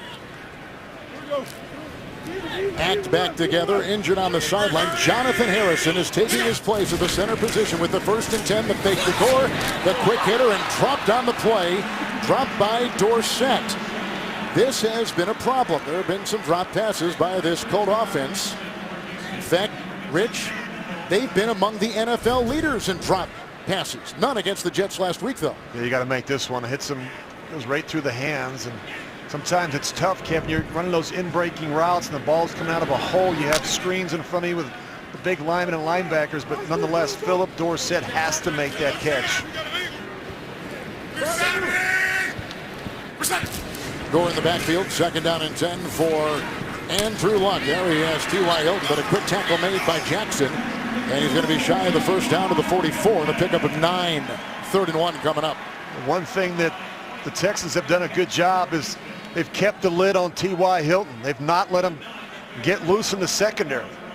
Talked about just the 2 catches before that one, but they haven't been the big ones, the ones where he gets behind you in the secondary. I mentioned 3rd and 1. This is one of the worst 3rd and 1 teams in pro football. This Colt offense. We spend so much time in the gun, Kevin. I think you're so much more effective in these situations when you operate from under center. It's Turbin, and he's got the first down on a gain of 2 as he went to the right side, and he was hit by looked like Clowney and Covington. Bring him down. First down for the Colts. How do you get a quarterback back in rhythm? You're just talking about that a second ago. How does a quarterback reacquire his I think his you go rhythm? back to the core concepts, the throws that he's very familiar with, has a history with, Kevin, some short, high percentage throws, work the tight ends. Ooh, rights. But was he induced? He saw movement and then he reacted. Yep. That's going to be on Houston. They're going to get Whitney Merciless for entering the neutral zone. False start. Offense number 76. 5-yard penalty. Remains first down. Joe Wright, who makes the start today at the right tackle. Watch Merciless. He's going to move first, and then Wright reacts. Somehow the officials missed that one, Kevin. I mean, that's pretty clear. I don't know if Merciless went over the line of scrimmage, though. Doesn't have to. If he just makes that movement enough to draw rights. Let's go. Luck now has it first down and 15 and plenty of time.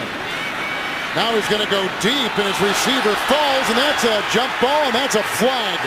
So even though Nelson is going to get it, Hilton was shoved and the flag is on him, we think, as they let Nelson run out of bounds up near the 43. Well, you talk about good protection, Kevin. That was great protection. Andrew Luck had all day back in the pocket. Pass interference. Defense number 32. By rule, the ball was placed at the spot of the foul. Automatic. First down. Texans didn't get much pressure on Aaron Rodgers last week either. They only had this Texan defense 1 sack of Rodgers up at Lambeau last week, and that was Merciless who got it for Coach Bill O'Brien. And Robert Nelson was in great position, Kevin. He was.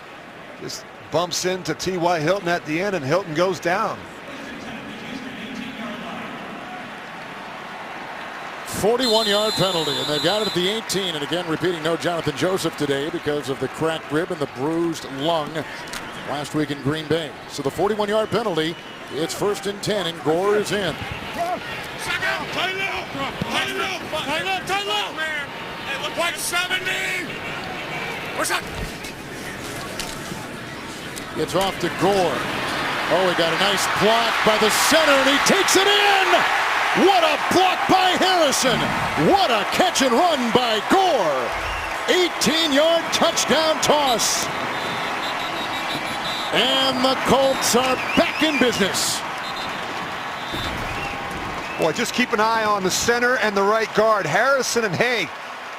And Andrew Luck, he draws the rush. Gore just pops out to the right. Look at the lead block that they get from the offensive line. All of them downfield. Even Jack Muir, the left guard. This is a well-executed screen by an offensive line that can get out and run. There's a player down for the Indianapolis Colts who they're looking at, as you can see. Gore gets his 4th touchdown reception of the year. Muhort is the player who is down. He is their starting left guard, a 2nd-round pick 3 years ago out of Ohio State. Look at Frank Gore, the number 8 all-time leading rusher. He passed Tony Dorsett last week. I think he gets his left ankle rolled up on Kevin at the end of the play. Muhort. We are still waiting to find out why the starting center, rookie Ryan Kelly, is out. But Harrison with a good block. Muhort is 75. Yeah, just keep an eye on his left leg. Ooh. Kind of got it on the ankle and the knee.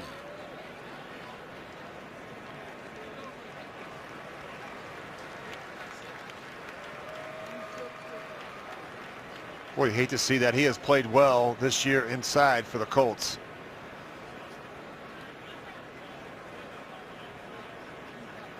So the Colts and the Texans, as they continue to take a look at Muhort, come in at 6-6. The Colts began the season 1-3, then 3-5, but they've won 3 of their last 4. Luck has gotten hot.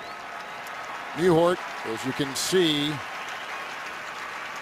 brought up to his feet, but in significant pain. So that will change things on that offensive line probably, and they're going to go right to the locker room. He's not even going to go to the bench. And remember, Kevin, they're without Denzel Good, their They right sure guard. are, Now right, they're Rich. without their left guard. And that's been one of the problems this year for this offensive line. Injuries, not a lot of continuity, and that makes it very difficult in terms of your protection schemes, your blocking schemes, when you're constantly changing the 5 big men up front. Here's Vinatieri, who will try the extra point after the 18-yard catch and run by running back Frank Gore. And what a professional he is. In the words of Luck, he says, I just feel honored to be in the same backfield with him. The extra point is through. It's a 6-point game in Indy for first place in the South. The winner will be on top. Plays like this by Gore, huge for the Colts. 9:53 in the third. Frank Gore continues to be the incredible pro that he is. 8 1,000-yard seasons. He got some good blocking, especially from his backup center, Harrison, and takes it in. 18-yard catch and run touchdown, and it's a 6-point game with about 5 minutes gone here in the third. Week 14 continues later today on Fox, then tonight with Sunday Night Football on NBC, and then tune in tomorrow for Monday Night Football on ESPN and Westwood One Radio. Boomer Esiason and I will be in Foxborough for the Ravens and the Patriots on Westwood One. That'll be a good game. First place Baltimore, first place New England. Here we have first place Houston and first place Indianapolis. First and 10. Osweiler 9 of 17. He has missed his last 4. It's Blue on first and 10, wrapped up. Perry and others. Morrison grabbing him. No gain on the play. They'll stay at the 25. Morrison was given a chance earlier in the season. Didn't play that well. They sat him again. Now he's got to play because of the suspension for DeQuell Jackson. Well, they're excited about him. Kevin, you see him right in the middle of your screen. He has one speed. It's all out. I love what Chuck Pagano said on Friday. You better not get caught standing around the piles because you may get hit with some friendly fire. I mean, this guy, he is going to play all out every snap. Second down, 10, Blue. Another tackle made as he tried to go up the middle. And this time it's Walden and Morrison again. Walden with the hit, gain of 3. They put him up at the 27. And you can feel the momentum shifting a bit. The crowd is back into it. Yeah, Kevin, they're tightening things up on defense, especially on first and second down, stopping the run. Talk about a halftime adjustment. They got beat up in the running game. You get a good look there at Ted Monachino, the defensive coordinator. First down runs really hurt him in the first half. Grimes in 3rd and 7.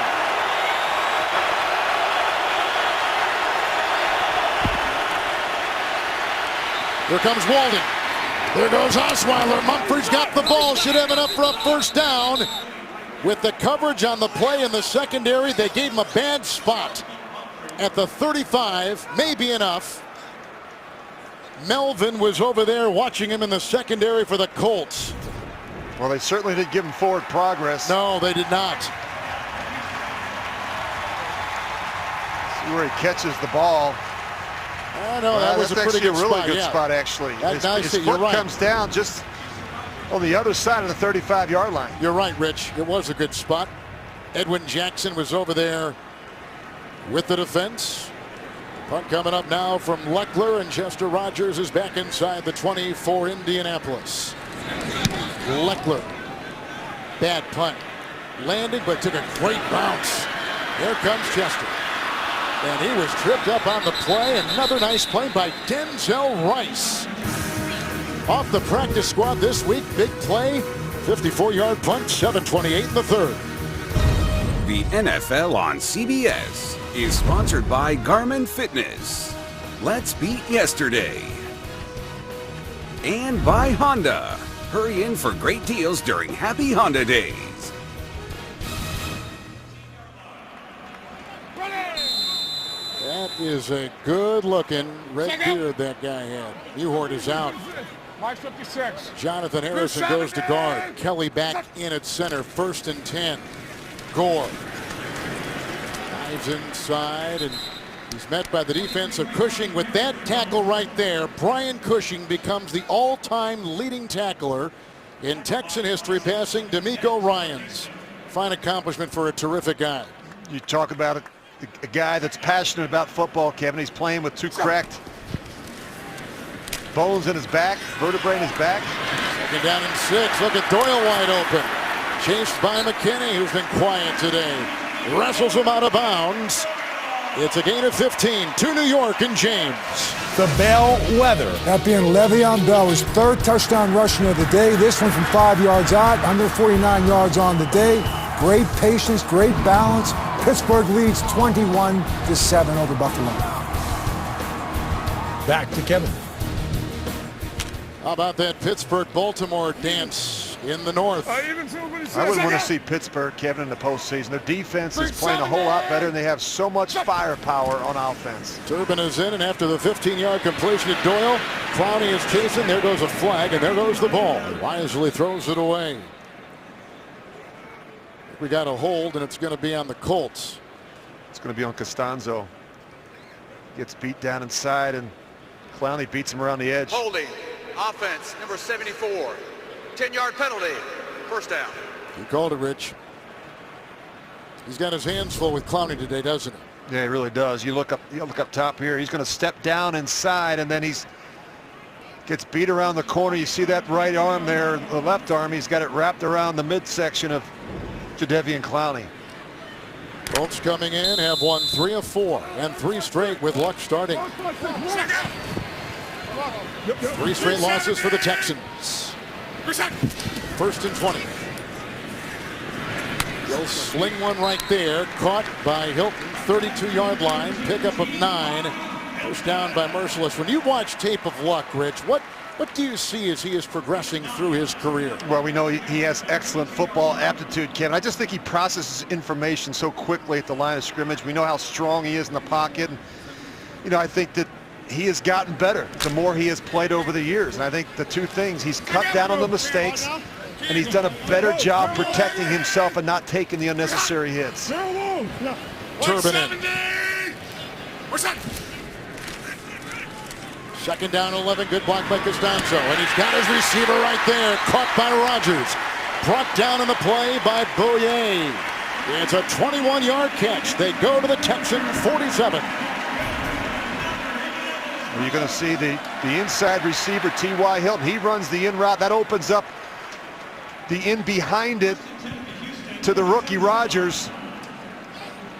Luck just sits in there. He trusts the protection, and he doesn't flinch. It's going 1st and 10. Harrison with another block. Hilton with another block. And he's inside the 35. Frank Gore brought down by Jackson. Runs for 13 to the 34 of Houston. Well, I love watching this guy run. He just runs with his pads over his toes and low to the ground. He brings some attitude and toughness to this huddle. He gets yards after contact with his leg strength and power. He's a tough back to bring down in the open field. 1st and 10, Gore again. Into the thicket of defenders right there and hit by DJ Reader. It is a gain of 2. He has passed Dorsett, Jim Brown, Marshall Falk, Edgerrin James, Marcus Allen on his way to becoming number 8 in all-time rushing. Well, it's quite an accomplishment. You look at how productive he's been, Kevin. You always say backs when they hit 30, they begin to slow down, but I don't see any signs of it with Frank Gore. And he plays in a very different system of football. I mean, this is not an offense that's committed to running the football. He's only gone over 75 yards only 3 times so far this season. I mean, they really want to throw the football, but he is the guy that can move the chains when he gets opportunities. Luck, 2nd down, 8 for Dorsett. Oh, there's all kinds of contact with Robert Nelson. Flag was there. It's on the Texans. Well, this one's on Nelson, Kevin. He panics. He's actually in really good position, but he doesn't turn and locate the ball. Number 32. By rule, the ball is placed at the spot of the foul. Automatic. First down. Just watch. He's in good position right here, but he never turns and locates the ball. And he doesn't allow the receiver a chance to make a play. He basically boxes him towards the boundary. And they're going to call that one every time. That's a 28-yard penalty. They had a 41-yard penalty called on him the last series. 1st and goal at the 5. Turbin is in. And the run. Oh, he got a good block from Wright, and he slices down into the grass, but merciless. He's at the 1 on a gain of 4. Let's remember, it was the collapse by the Colts in the second half in that October meeting in Houston. They lose in overtime. Here, the Texans beginning to show some cracks in their foundation. Just the opposite story. Yeah, they've struggled a little bit on the back end. Kevin, are not playing as well on the edges with their corner play. And talk about not having your best corner, your cover corner in the lineup today. Jonathan Joseph out with those cracked ribs. Gore, 2nd goal at the 1. It was Wilfork, and then they came in an avalanche, bringing him down, losing 2 on the play. Gore back to the 4. Got to ask yourself if this is 4-down territory. What do you think? For the Colts, I mean, I think a lot depends upon what they do here, Kevin. If they're able to get down to the 1-yard line, maybe they've got a decision on 4th and goal at the 1. If they throw it here and don't get it, I think you kick the field goal from the 3-yard line. Gore is out, Turbin is in. It's 3rd and goal at the 3. And look for those tight ends. Luck. Look out for Clowney, who got him again. The ball is loose. It's a fumble, and it's recovered inside by McKinney. The defense of the Texans with a big-time play. Jadeveon Clowney comes up with it. With the hit. First sack today by the defense of the Texans. Luck goes down. Ball goes back to Houston. Fumble moments ago, and Jadeveon Clowney with his fingerprints all over it. Kevin, a bit of a structural flaw here. You got to ask yourself, what are the Colts doing putting tight end Dwayne Allen out there to block Jadeveon Clowney? I mean, that is a mismatch every time. And then to compound things, he tries to pick it up rather than fall on the fumble. Abushi is coming at the guard because Allen's got concussion protocol. 1st and 10. Osweiler. A drop by Fedorowicz. And the ball picked up and taken in by Melvin. They call incomplete. And he can run from here to Terre Haute, but it's not going to change things. Incomplete pass. Fedorowicz with the drop. He's had a couple of those today, actually. Well, the Texans have struggled here in the second half. Kevin, 8 places, 13 yards of offense. That's not going to help Osweiler when you get a drop from the sure-handed C.J. Fedorowicz. Lamar Miller in, 2nd down 10. And the dive right here. On down by Morrison and others with a gain of 2. Also a tackle by Jackson. He's up to the 16. Kevin, you mentioned the previous series that the Colts have picked things up defensively. You can see the crowd, they're all standing up now. And you can just feel the energy in the building, and you can also see it from the Colts. They're coming off the ball, they're getting off of blocks better, they're flying around, they're making things a lot more difficult for the Texans here in the second half. 5 in the secondary, Grimes is in. Osweiler with a 3rd and 8, big play. Somebody has to win against man-to-man coverage. Osweiler long and down the middle and incomplete, and the flag is thrown. A couple of them. Hopkins was being dealt with a lot of shoving as he took it across the middle on his route. I think he got grabbed by Vontae Davis. You're right, Rich. Holding. Defense, number 21. 5-yard penalty, automatic, first down. And he's dealing with some injuries, ankle and groin injuries himself, back just last week for the first time. They're right in the middle of your screen, just grabs them just enough to throw off the timing and the rhythm in the passing game there. You know, I think the Texans ought to move Hopkins inside even more, Kevin. He's been a lot more effective inside working against Vontae Davis than he has been outside the numbers. Miller is in. It's 1st and 10, Lamar Miller. A block from Brown, and he falls ahead on his own accord. He was down. Arthur Jones tripped him up. And it's a gain of 9 for Lamar Miller. And literally every part of his body is ailing right now. He's got 4 different parts, they told us, of his body that are not right. Yeah, how about that last night? He said, you know, he's got ribs and back and knee and shoulder and ankle. I mean, there's so much they couldn't put all that in the injury report. But he's a tough guy. He's out there every day competing in practice. He comes in as the number 8 rusher in the NFL. And the call right here on 2nd down and 2, and tries to work it into Jackson. Hit by Morrison, picks up 3, has the first for the Texans. Hard-earned yards right there. And I think healthy competition is always good. You know, you look at Alfred Blue. He got some carries last week against the Packers. He's had a number of carries in this one, 11, most coming in the first half. And so if you're Lamar Miller, you don't want to come off the field. You want those touches. Brings out the best in both of those backs. 1st and 10. Fake to Miller, and the pass in stride. Fedorowicz comes up with his biggest play today. Brought down by Morrison, the rookie linebacker, a 20-yard catch and run. They're down to the Colt 48. And the better you run it, the more opportunities it opens up for you with the play-action game. And these throws inside to the tight end, right in the vision of the quarterback, and the quickest way to the end zone. The winner goes to first place in the South at the end of 3. Vince Wilfork has been to Super Bowls. He's won them. He's a 5-time Pro Bowler, and he's out there pushing his team right now. They need that kind of leadership. Then they need to put him in there at running back. Give him a couple carries, Kevin. He'll move some piles. Alert! Alert! 57! Alert! 57! Miller is in, first play of the 4th quarter, 1st and 10. Miller, he got a block from Fedorowicz and for Brown, and he's off to the races. Brought down by Adams, jumping on his back at the 28-yard line of the Colts. A 20-yard burst, some blocking ahead, and a first down for the Texans. Well, look at the left side of the offensive line. Just close this thing down. I mean, this is a great-looking hole, but look at the blocking up front. You see Brown, he gets up on the 2nd level, and Lamar Miller is at the safety before he knows what hits him. Alert! 53! Alert! After back-to-back 20-yard plays, here's a run now on 1st and 10. Miller blocked by Hopkins, and he's inside the 20. Hit by Jackson. It's a gain of 8 on the play. Adams comes in there too, and they're down to about the 20-yard line of the Colts. Well, they've had problems this season closing out teams late in the game. You look at the struggles in the 4th quarter.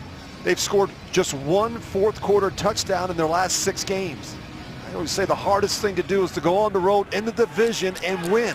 And in order to do that, you have to play your best football in the 4th quarter. Blue is in. 2nd down 2. Blue running into Fedorowicz and trying to find some hard yards to the 17 on a gain rich of about 4. They've run the same play twice. They came back with a 3rd run to Blue that was very similar. They are trying to pound the ball at the left side of that offensive line. You look at Suafilo and Dwayne Brown, they're doing a good job at the point of attack, getting movement. We just saw Clowney, who had his 4th sack of the season, forcing a fumble. That's what spurred this possession by the Texans. Hunt in the backfield. 1st and 10. Here they come, and there he goes. Down goes Osweiler. Is it loose? It's picked up on the play by Cole. It's the 2nd sack authored by the Colt defense.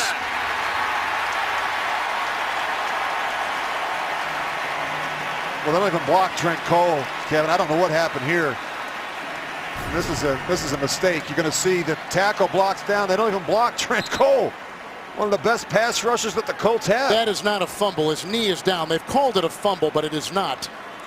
They're going to look at it one more time. They always do on a change of possession. That is not a fumble, though.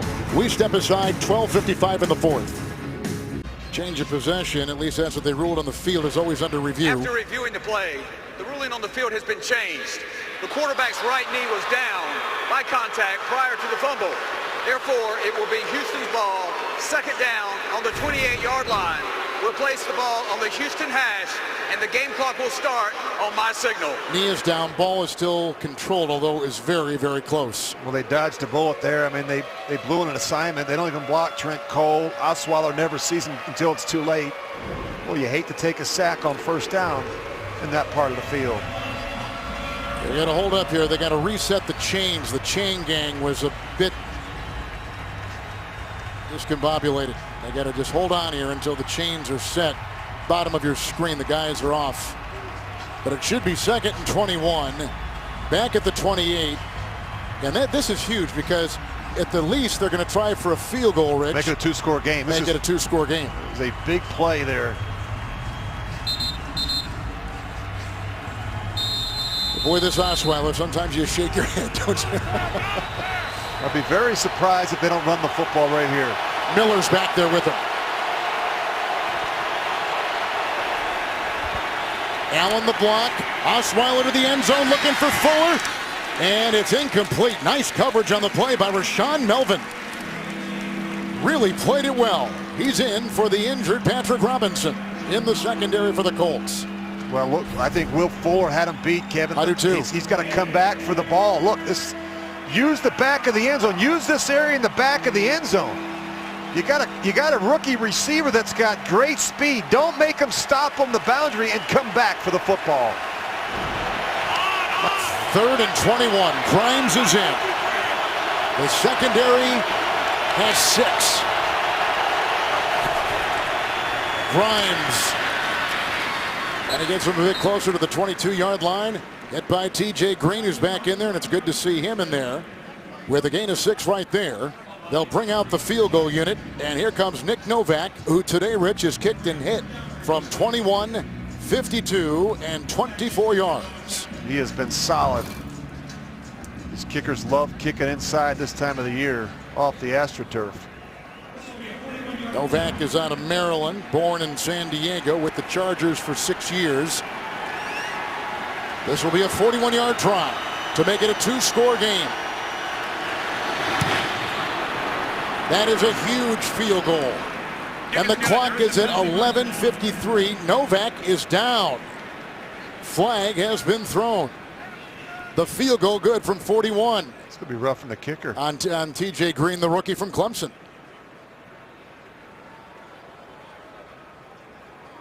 Calling it a 5-yard penalty. That would be the 4th field goal. They'll not take the points off the board, though. Few teams would. But let's wait and see what the exact call is by Brad Allen. There are 3 different members of this crew that have officiated a Super Bowl. So it is a terrific crew watching this game here today, at least on paper. The kicker on the defense. That 5-yard penalty is declined. The points are good. There is no carryover to the kickoff. All right. You explained it well. 9-point game. The Texans have lost 3 in a row, but on the road in Indy, they lead by 9 in the 4th on CBS. The NFL on CBS is sponsored by Verizon. It's always a great gift on Verizon.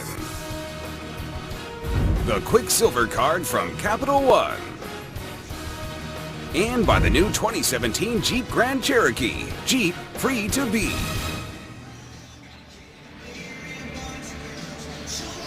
Tonight, a news-making interview with the Prime Minister of Israel. Plus, how effective can TV commercials be?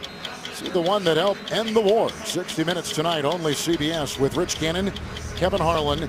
9 points off of the 3 turnovers by the Colts today for the Texans.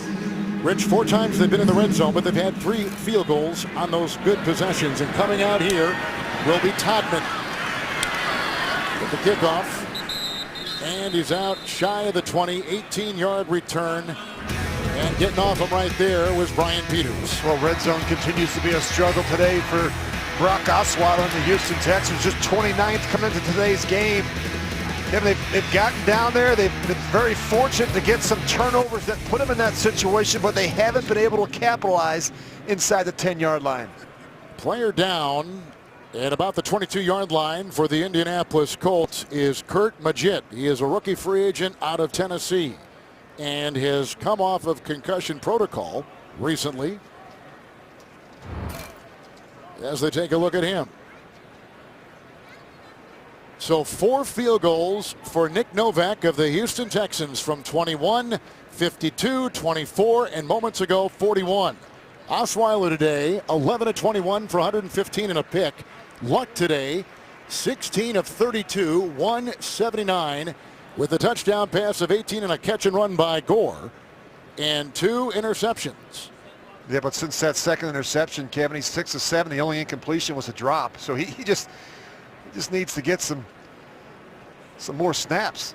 Tennessee, by the way, is leading the Denver Broncos right now by 6. We got the 3-way tie atop the South. The Colts, the Texans, and the Titans. And a win today by Houston gives them a sweep of the Colts. They've already got a win over Tennessee, who they will play on the final game of the regular year. I think Tennessee or Texans, Kevin, clearly have the easier schedule the rest of the way.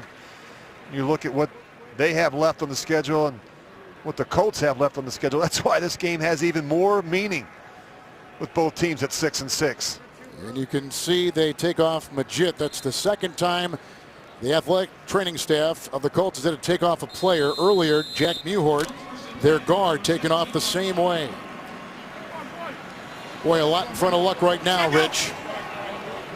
1st and 10. Down by 9. Hey, whoa. 170. What's that? Rights the block at the right tackle, and a quick one up the middle, and a tackle made by McKinney, and the catch made by Doyle, the tight end, gain of 6 to the 23. And when in doubt, you can always find those tight ends for a completion. That's kind of Andrew Luck's mindset. You know, he starts outside, not there, brings his eyes right back inside, looking for those tight ends.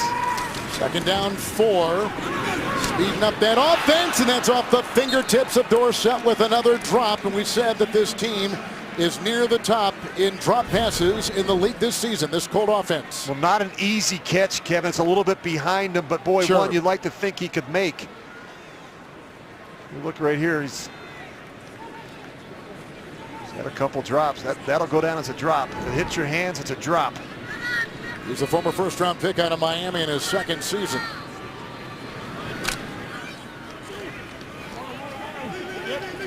Second. 3rd down and 4.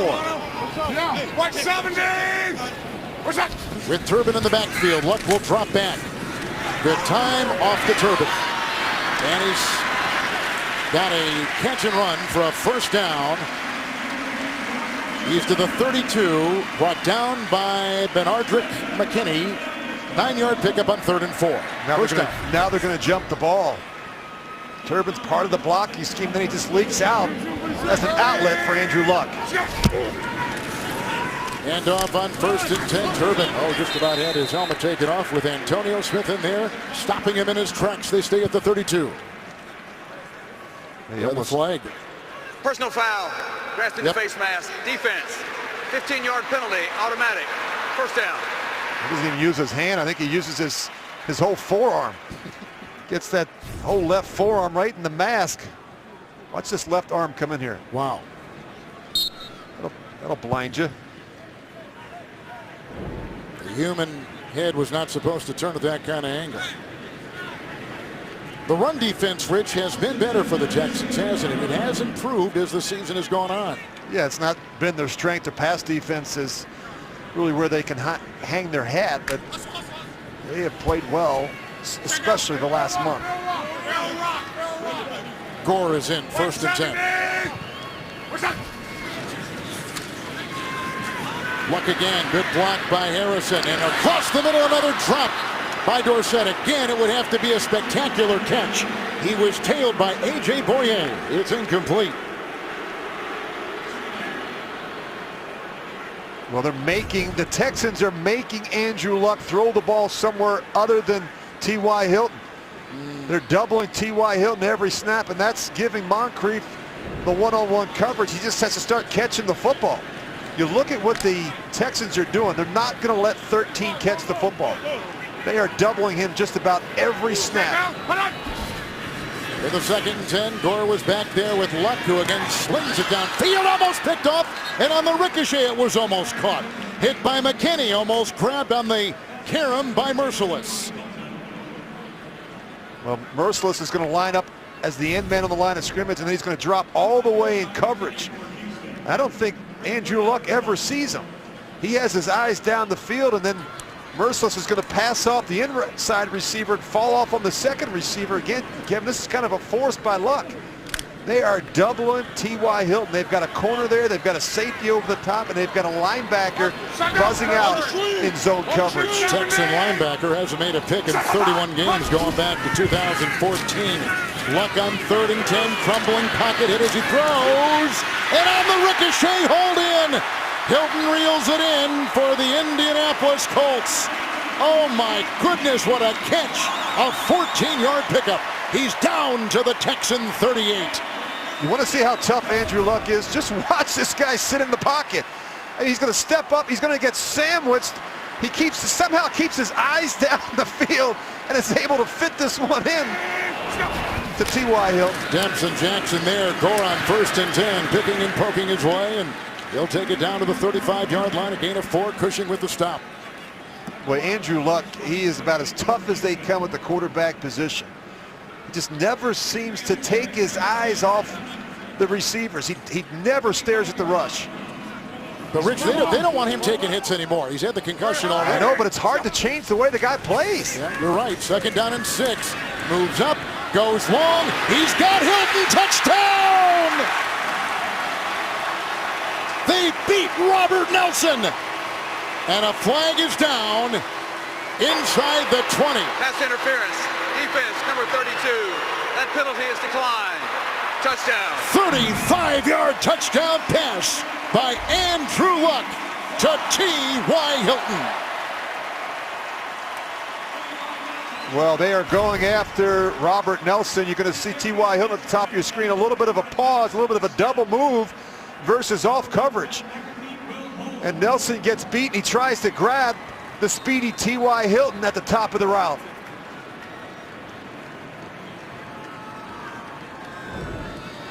Nelson needs help with T.Y. Hilton. That is a mismatch. Luck has thrown his 2nd touchdown pass today. Vinatieri makes it a 2-point game with 9:06 to go. Back and forth we've gone. The winner is in 1st. Hilton with a big-time play. Luck with a touchdown pass. An acrobatic catch by Hilton leads to a 35-yard touchdown pass from Andrew Luck, and it's a 2-point game. And they leave it in the end zone with Akeem Hunt.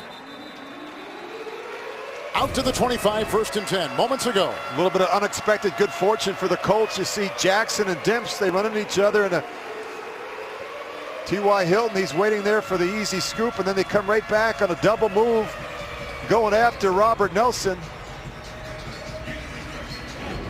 He needs help. He can't do it himself. That drive, there was a lot of double coverage on T.Y. Hilton for some reason on that last one. They allowed Nelson to be one-on-one with T.Y. Hilton. Abushi is still in for Allen at the guard. That probably will last. Allen was being looked at for concussion-like symptoms. Miller in the backfield. Osweiler 1st and 10. Lamar Miller. He shows some patience and works his way for a gain of about 4. They fall on him there. The tackle made by Adams, among others. A 4-yard gain for Gore. You know, as a quarterback, Kevin, when we got in these situations in a game where we had a little bit of a lead and we're trying to ice a team, I hated when we ran the ball on 1st and 2nd down every time, and then you asked me on 3rd and 8 to make a play. Yeah. You know what I mean? I don't think you, at this point in the game, I don't think you can be overly conservative. I think you have to continue to be aggressive against this Colts defense. 5 in the secondary. Gore is in 2nd down 6.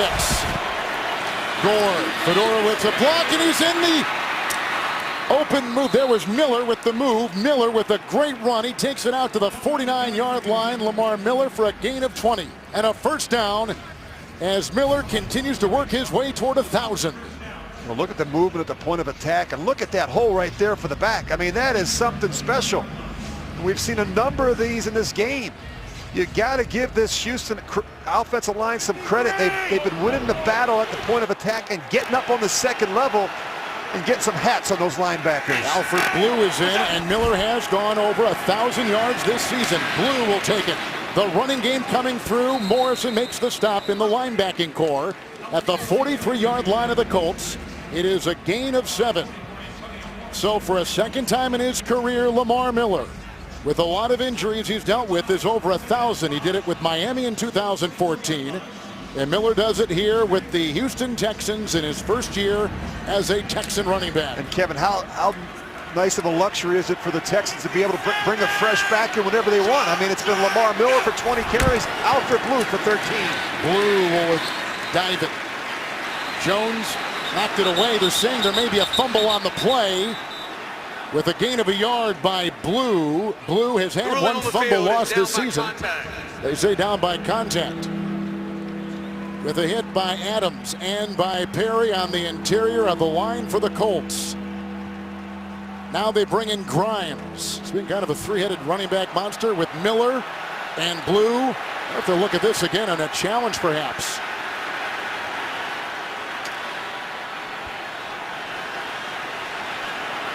Fans are looking at the replay. 3rd down and 2, Osweiler.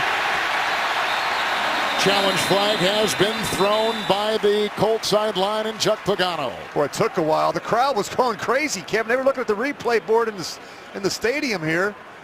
They were kind of egging on Chuck Pagano to throw that flag.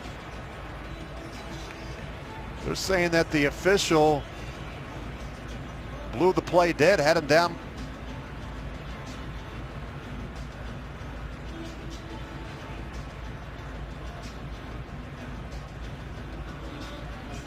We'll get an explanation, I'm assuming, from Brad Allen.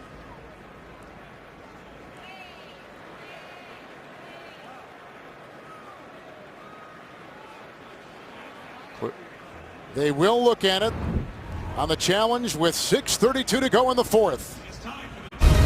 The NFL on CBS is sponsored by PlayStation. Every day is the big game on PlayStation. Greatness awaits. And by Subway. Try the classic Reuben, stacked with corned beef. Limited time only. There's been a challenge by the Indy sideline that Alfred Blue lost the ball, fumbled the ball. He's had one fumble already this season. Let's watch it again. I think clearly the ball's coming out. You can see right there it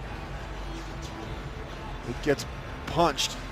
But it's so hard to tell once he gets into the pile. You see the ball come out there. I don't know if that left knee. Clearly it's not in his hand at that point. So you know the ball's out, Kevin, before his knee hits the ground. The elbow's not down either. The elbow had not hit before the ball was loose. It's just so hard to see in the pile. Now if you look really closely here and we just freeze it, it's starting to. Rich, you know what? I don't think that left knee is down, and that ball is out. There's the ball right down the bottom of the screen. And the left knee with the first knee. The ball is right there. That was a good arrow, by the way. That was a good draw. It's hard to see. There's all these big bodies. You got blue pants. You've got. It's hard to tell. You got a dark football. Blue pants. You got blue jerseys and a guy named Blue carrying the ball. I think the Colts may get this ball, Kevin. Indianapolis challenged the ruling of down by contact. There was a fumble on the play, but there was no clear immediate recovery. Therefore, Indianapolis is charged a timeout and loses their challenge. It will be Houston's ball at that spot.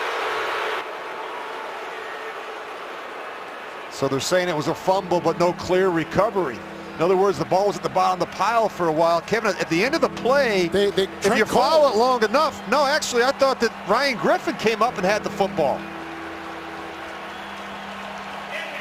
Well, it'll be 3rd and 2. Watch it again here. Griffin is 84. And the ball is out, and he jumps on it, and he grabbed the ball. They're now watch who comes up with the football at the very end. He's actually the one that hands it back to the official. So Trent Cole's the one who knocked it away, but they didn't recover it. So I don't even know if they're saying that it was a fumble or not, but I guess they're saying, yeah, the ball was loose and it was recovered. We saw. No, they called it a fumble, but they said there was no clear recovery. In other words, if the ball is on the ground for a long enough period and people playing as if the play is dead, then they give the ball back to the offense. Nonetheless, 3rd and 2. Texans have missed their last 4 third downs. Grimes is in.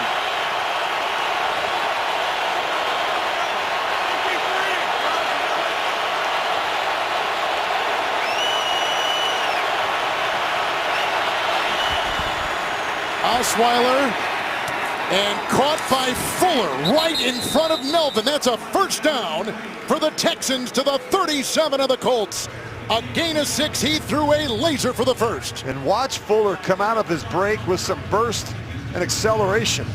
And a good, accurate throw and a deliberate decision by Brock Osweiler. When he knows where to go with the football, he can be very accurate from the pocket. That pass had some serious gas on it. 44! Miller is in, the 1,000-yard rusher for the Texans. 1st and 10. Lamar Miller, a block by Griffin. And there goes a flag as he worked his way close to the line of scrimmage. Maybe a gain of a yard, not much more than that. And hit by a bunch, including Morrison. It's on the Texans. 5:45 to go in a 2-point game. Holding. Offense, number 65. 10-yard penalty. First down. Rich, that's the center who's been a starter all season at center, Greg Matz. Boy, 2 years out of Toledo. That is a big penalty, Kevin. Now it pushes him back out of field goal range. You just look at it right in the middle of your screen. That's a tough block. Working across the face of the nose tackle, David Perry, trying to get in position to make that block a very difficult jump block on the play side. Miller remains 1st and 20. Osweiler wide open is Hopkins. Out of bounds about the 36. Ushered out of bounds by Vontae Davis. Hopkins have been shut out this half. 11-yard pickup right there. Look at the cushion he's seeing. The corner on the outside has to settle back inside Vontae Davis because he knows he has help over the top.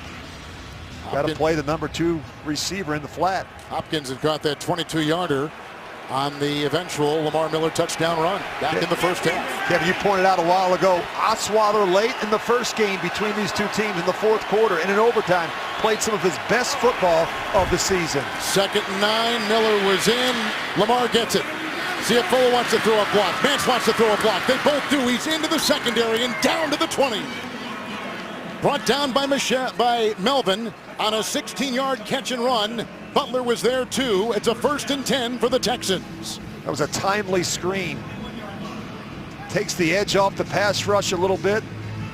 The Colts were teeing off on Osweiler. And Lamar Miller has always been a very good screen runner. He's very patient. He can get lost behind that big offensive line. Breather for Miller, who's been terrific today. 105 yards and a touchdown. 44! Now you pound it in this part of the field, Kevin, with the running game. Blue is in, 1st and 10, Blue. And inside the 20, another flag is thrown and brought down by David Perry in the middle of that defensive line for the Colts. Another hold. Jeez. These were so difficult to overcome. Holding, number 65, offense. 10-yard penalty, first down. And we came in telling you that the Texans, and Mance called for a second time, the Texans, the 2nd least penalized team, Rich, in the league. They've been really disciplined this year. Just 65 penalties coming into today's game, but look at today. Yeah, 7 for 124, and 2 of them right there. The same series from their center. So now 1st and 20. The Colts can hold them to a field goal here. Kevin, it's still a 1-score game. Colts in base. Blue is in. 1st and 20. Blue with the block. And Osweiler throws, and he's got the catch from Fedorowicz, who's inside the 15. Put him at the 13-yard line. And a flag is down at the 31. And it's going to be on the Colts. 18-yard catch right there by Fedorowicz.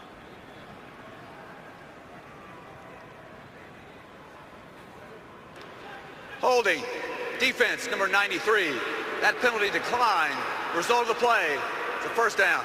On this drive, which began back at the 25, they got an 11-yard pass to Hopkins. Let's watch it again. That's a good-looking grab by Fedorowicz. Back shoulder throw by Brock Osweiler. You know, you look at Fedorowicz, Kevin, he went to Iowa, not exactly known for their prolific passing attack, was really a blocking tight end. He had to learn to become a good route runner.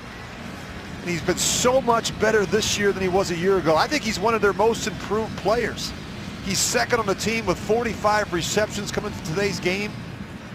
The tight end position was a position last year that held back this offense. That's not the case this year when you look at the production that they've gotten from Fedorowicz, from Ryan Griffin, and also from Steven Anderson when he gets a chance to get on the field. Here is what the Texans just decided. They took away the 18-yard gain, and instead they took the first down on the penalty.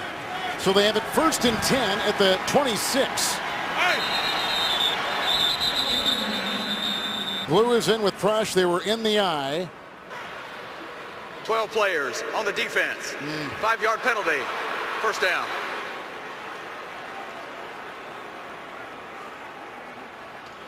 Trent Cole was out there when he shouldn't have been.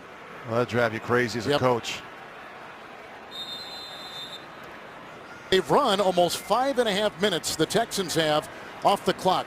They got a 16-yard catch and run by Lamar Miller. Hopkins for 11. Fuller with a catch for 6. That's what happens when you run the football, Kevin. They've had 11 more minutes of possession time so far in this game. Blue on 1st and 5. And they try to drag him down, and they do drag him down with Akeem Ayers, who is holding on for dear life. He worked his way for a gain of a yard to the 20-yard line. If I'm Bill O'Brien and George Godsey and even Brock Osweiler, I am not thinking about a field goal in this situation, Kevin. I'm not going to give Andrew Luck any time to take the team down the field and score a touchdown and win this game. You've got to be thinking 7 points in this situation and not a field goal. You can't be conservative. Remember, they have been in the red zone 4 times. They've had to settle for 3 field goals. With a look at Andrew Luck, who the last time he was out there threw a 35-yard touchdown pass to Hilton to make it this 2-point game. And since then, it has been this long Houston drive. And coming up on the Subway postgame show, join JB, Tony, Bart, Boomer, and Coach Cower for scores, news, and highlights in the NFL. All coming up on the Subway postgame show.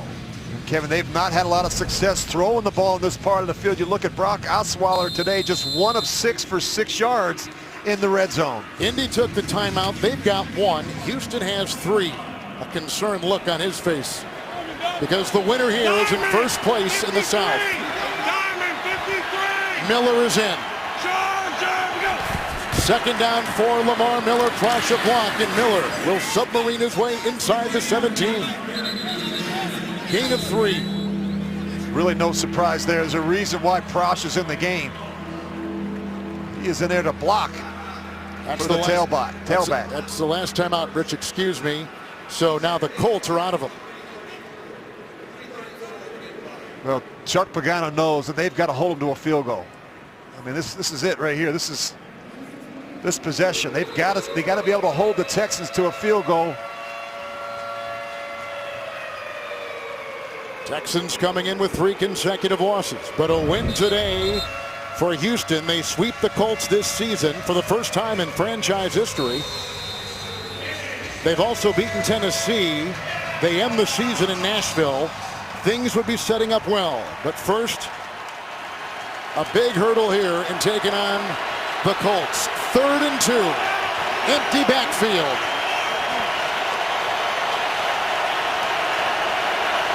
Blue is back there. Hand off to Blue. Ahead he goes, and he's down for a first down. Mance looked like he was clearing it, and the dive takes him inside the 16, and they will measure. Blue today, Rich, has carried it 14 times for 53. Lamar Miller 22 times for 108. Look at the pressure up inside. The Colts knew the run was coming when they saw the back motion back into the backfield. Boy, this one's going to be close, Kevin. It is going to be close. That knee went down awful quick on the blue carry with the stop there by the Colts inside, and Arthur Jones was the one to make the initial hit. Let's see how close they are.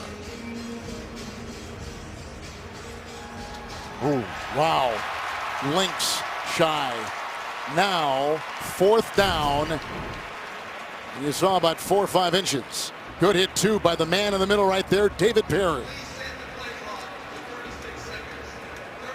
Well, look at the reaction from Andrew Luck. He knows now he's going to get another chance, Kevin. They hold him to a field goal here. A touchdown would win it for the Indianapolis Colts. Rich, we were here opening day, the same situation against San Diego, and Luck got him back with the late touchdown to come from behind and beat the Chargers. Remember now, when you give Andrew Luck another possession late in the game, Kevin, it's really 4-down territory. So it's just such a difficult spot. That's why, I said this is a critical drive for the Texans, and if they lose this game, it's going to be because of their inability to finish drives in the red zone. They've had to settle for way too many field goals. Nick Novak will try a 34-yarder. That game against the Chargers was in week 3. The Chargers controlled, and Luck let him back. Clock continues to tick. Novak from 34, Leckler the hold. And 3 more up there. As he's hit field goals, Novak has from 34, 41, 24, 52, and 21 yards. And the lead is 5 with 2:47 to go. Now you got to rely on your defense to win it if you're the Houston Texans. And Kevin, Andrew Luck has been in so many of these situations over the years, and he has delivered in the 4th quarter. So, Rich, they took over, the Texans did, at their 25 with 9:06 left in the 4th quarter clock, and they ran off 6 minutes and 19 seconds, forcing the Colts in the process to use their timeouts. They have none. Yeah, but the problem today, Kevin, is it's been all Nick Novak down inside the red zone. They've had to settle for 4 field goals in that part of the field. You say good teams have the ability to finish in that part of the field. It's been a problem for the Texans all season long. It's why they're 29th in red zone production. Back to the pictures for Osweiler. You never know when you're going to get back. When you got Luck on the other sideline, a lot can happen. Tennessee has beaten the Denver Broncos. So they, as of now, are at 7-6. The winner here would automatically be in first because both the Texans and the Colts have beaten Tennessee already. But how about the job that Mike Mularkey has done with that operation down there? Can you talk about a team that's committed to running the football? Novak to kick off. The Colts will not have a timeout remaining. And they let it go out of the end zone. Jordan Todman watches it go by to the 25-yard line with the 1st and 10 for Andrew Luck, who has thrown a couple of touchdown passes today. Well, we've been talking about the struggles down in the red zone. That could come back and haunt them. Osweiler wasn't very efficient in that part of the field. The turnovers were a big story today for Andrew Luck. T.Y. Hilton, Kevin, has come on in the second half. The running back is Turbin. It's 1st and 10. 170! What's that? And Luck on 1st and 10 inside as Green Jackson will chase him out of bounds. And they'll put the ball at the 39 of Indianapolis on a 14-yard catch and run. And by moving T.Y. Hilton inside to the slot, it makes it much more difficult for the Texans to double him. I like how offensive coordinator Rob Chazinski has been moving T.Y. Hilton around a little bit more here in the second half.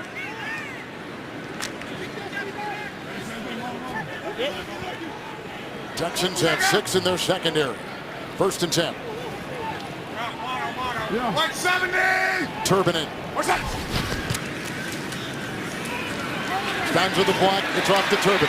Room to roam. Works into Jackson and takes it out to the 49 and close to another 1st down with a gain of 10. They move the chains. Robert Turbin picks up a 1st down.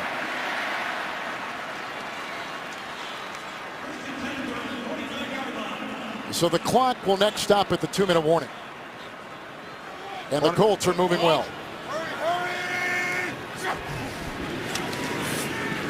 First and 10. Oh, he was hit again. The big hit on the play by Eddie Pleasant. Pleasant came through, knifing his way at Luck. Incomplete. You're going to see Pleasant right up in the middle of your screen there. It takes him a while. He's not the biggest guy, but he keeps fighting through there. And he just jumps up in the air. Official doesn't see him hit the face. I was just going to say that was a Luck move right there. Lucky move there. You can see Chuck Pagano. He's screaming at the official. Yeah, he's asking for it. What happens, Kevin? They move the referee behind the line of scrimmage. They miss that often. Good point, Rich. Second down and 10. Luck again, underneath, caught by Hilton, gets by Cushing, chased by Jackson, and hit by Hal. So he gets a gain to the 48-yard line. It's a pickup of 4. We've reached the 2-minute warning in Indy. We're at the 2-minute warning. That's a pretty impressive line right there as the Colts have won 3, trailing in the 4th over the Chargers, the Bears, and the Titans. They've got it now, 3rd down and 7 after the 4-yard completion to Hilton. No timeouts. And down by 5. Well, you better find T.Y. Hilton, and there he is in motion across the formation. Jackson's on him, Turbin with the block. And there's the throw. It's caught by Hilton, who's brought down on the play by Cushing. And he's got 6 on 3rd and 7, a yard shy. Well, in a critical situation, that's where Andrew Luck wants to go with the football. 4th and 1. You're the Texans, Kevin. You've got to be able to double T.Y. Hilton. They're going to line him up inside, and this is where Andrew Luck is going to look for the ball, look to throw the football. 4th and 1, and it was a play blown dead. Timeout. Texans first they'll use. Before the snap, out. Houston. They're first. It'll be a 30-second timeout. If the Colts would win and come back and win, they would be in first place for the first time this season. If the Texans win, they will have swept the Colts this season for the first time in franchise history and be alone in first with 3 to play. Coming up in the Subway postgame show, JB, Tony, Bart, Boomer, and Coach Cowers. Scores, news, and highlights. All coming up on the Subway postgame show from New York. And Luck has met with his sideline. Kevin, if I was a betting man, I'm looking for Andrew Luck to try and throw the ball to T.Y. Hilton in the slot in some type of option route. Give him a 2-way go. Before the Texans called that timeout, they had him lined up in the slot to the right. I wouldn't be surprised if they come back with the very same play. There's T.Y. Hilton in the slot up top. Turbin in 4th and 1, no timeouts. Luck to Turbin, he couldn't get it. Great pressure applied by Will Fork and the rookie T.J. Reader. They were right in the face of Luck. Slow to get up, incomplete. On downs it goes to the Texans, and the Colts cannot stop the clock. Boy, this is a bizarre call, Kevin, on 4th and 1. They try a screen pass. You watch the offensive line and look at McKinney. He does a nice job reacting. He's going to see the screen. Watch the offensive line. They get out in front. They're trying to throw the screen pass to Turbin. The pressure gets to Luck. Terrific effort by Vince Wilfork. Watch him push the pocket. And the reason he gets a free shot at Luck is because the offensive line turns him loose. They're out to the right to block to the screen. What a bizarre call on 4th and 1. So the 3-game losing streak for the Texans will come to a close. They'll go to 7-6 and 2-5 on the road. It will be their 9th consecutive win against the AFC South. But Kevin, think about that call on 4th and 1. I've got T.Y. Hilton out there. He's my money man, and I'm going to try and throw a screen pass to a backup back and Robert Turbin. I mean, it doesn't make any sense. And they're playing man-to-man coverage. Screens are good versus zone, not man-to-man. That was a bizarre call on 4th and 1. And one I'm sure that Rob Jasinski, the offensive coordinator, would love to have back. What a win for Bill O'Brien and the Houston Texans, who have swept the Colts They go to 7-6, and by virtue of their win over Tennessee, are in first in the South.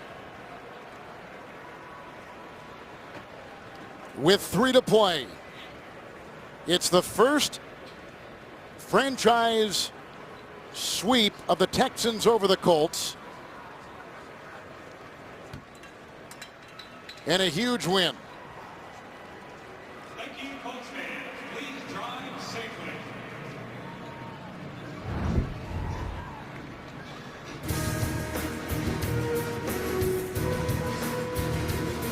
(22-17) the final. Coming up next, the Subway postgame show for Rich Gann and Kevin Harlan. So long from Indianapolis. The Texans win on the road in a big one. You've been watching the NFL on CBS.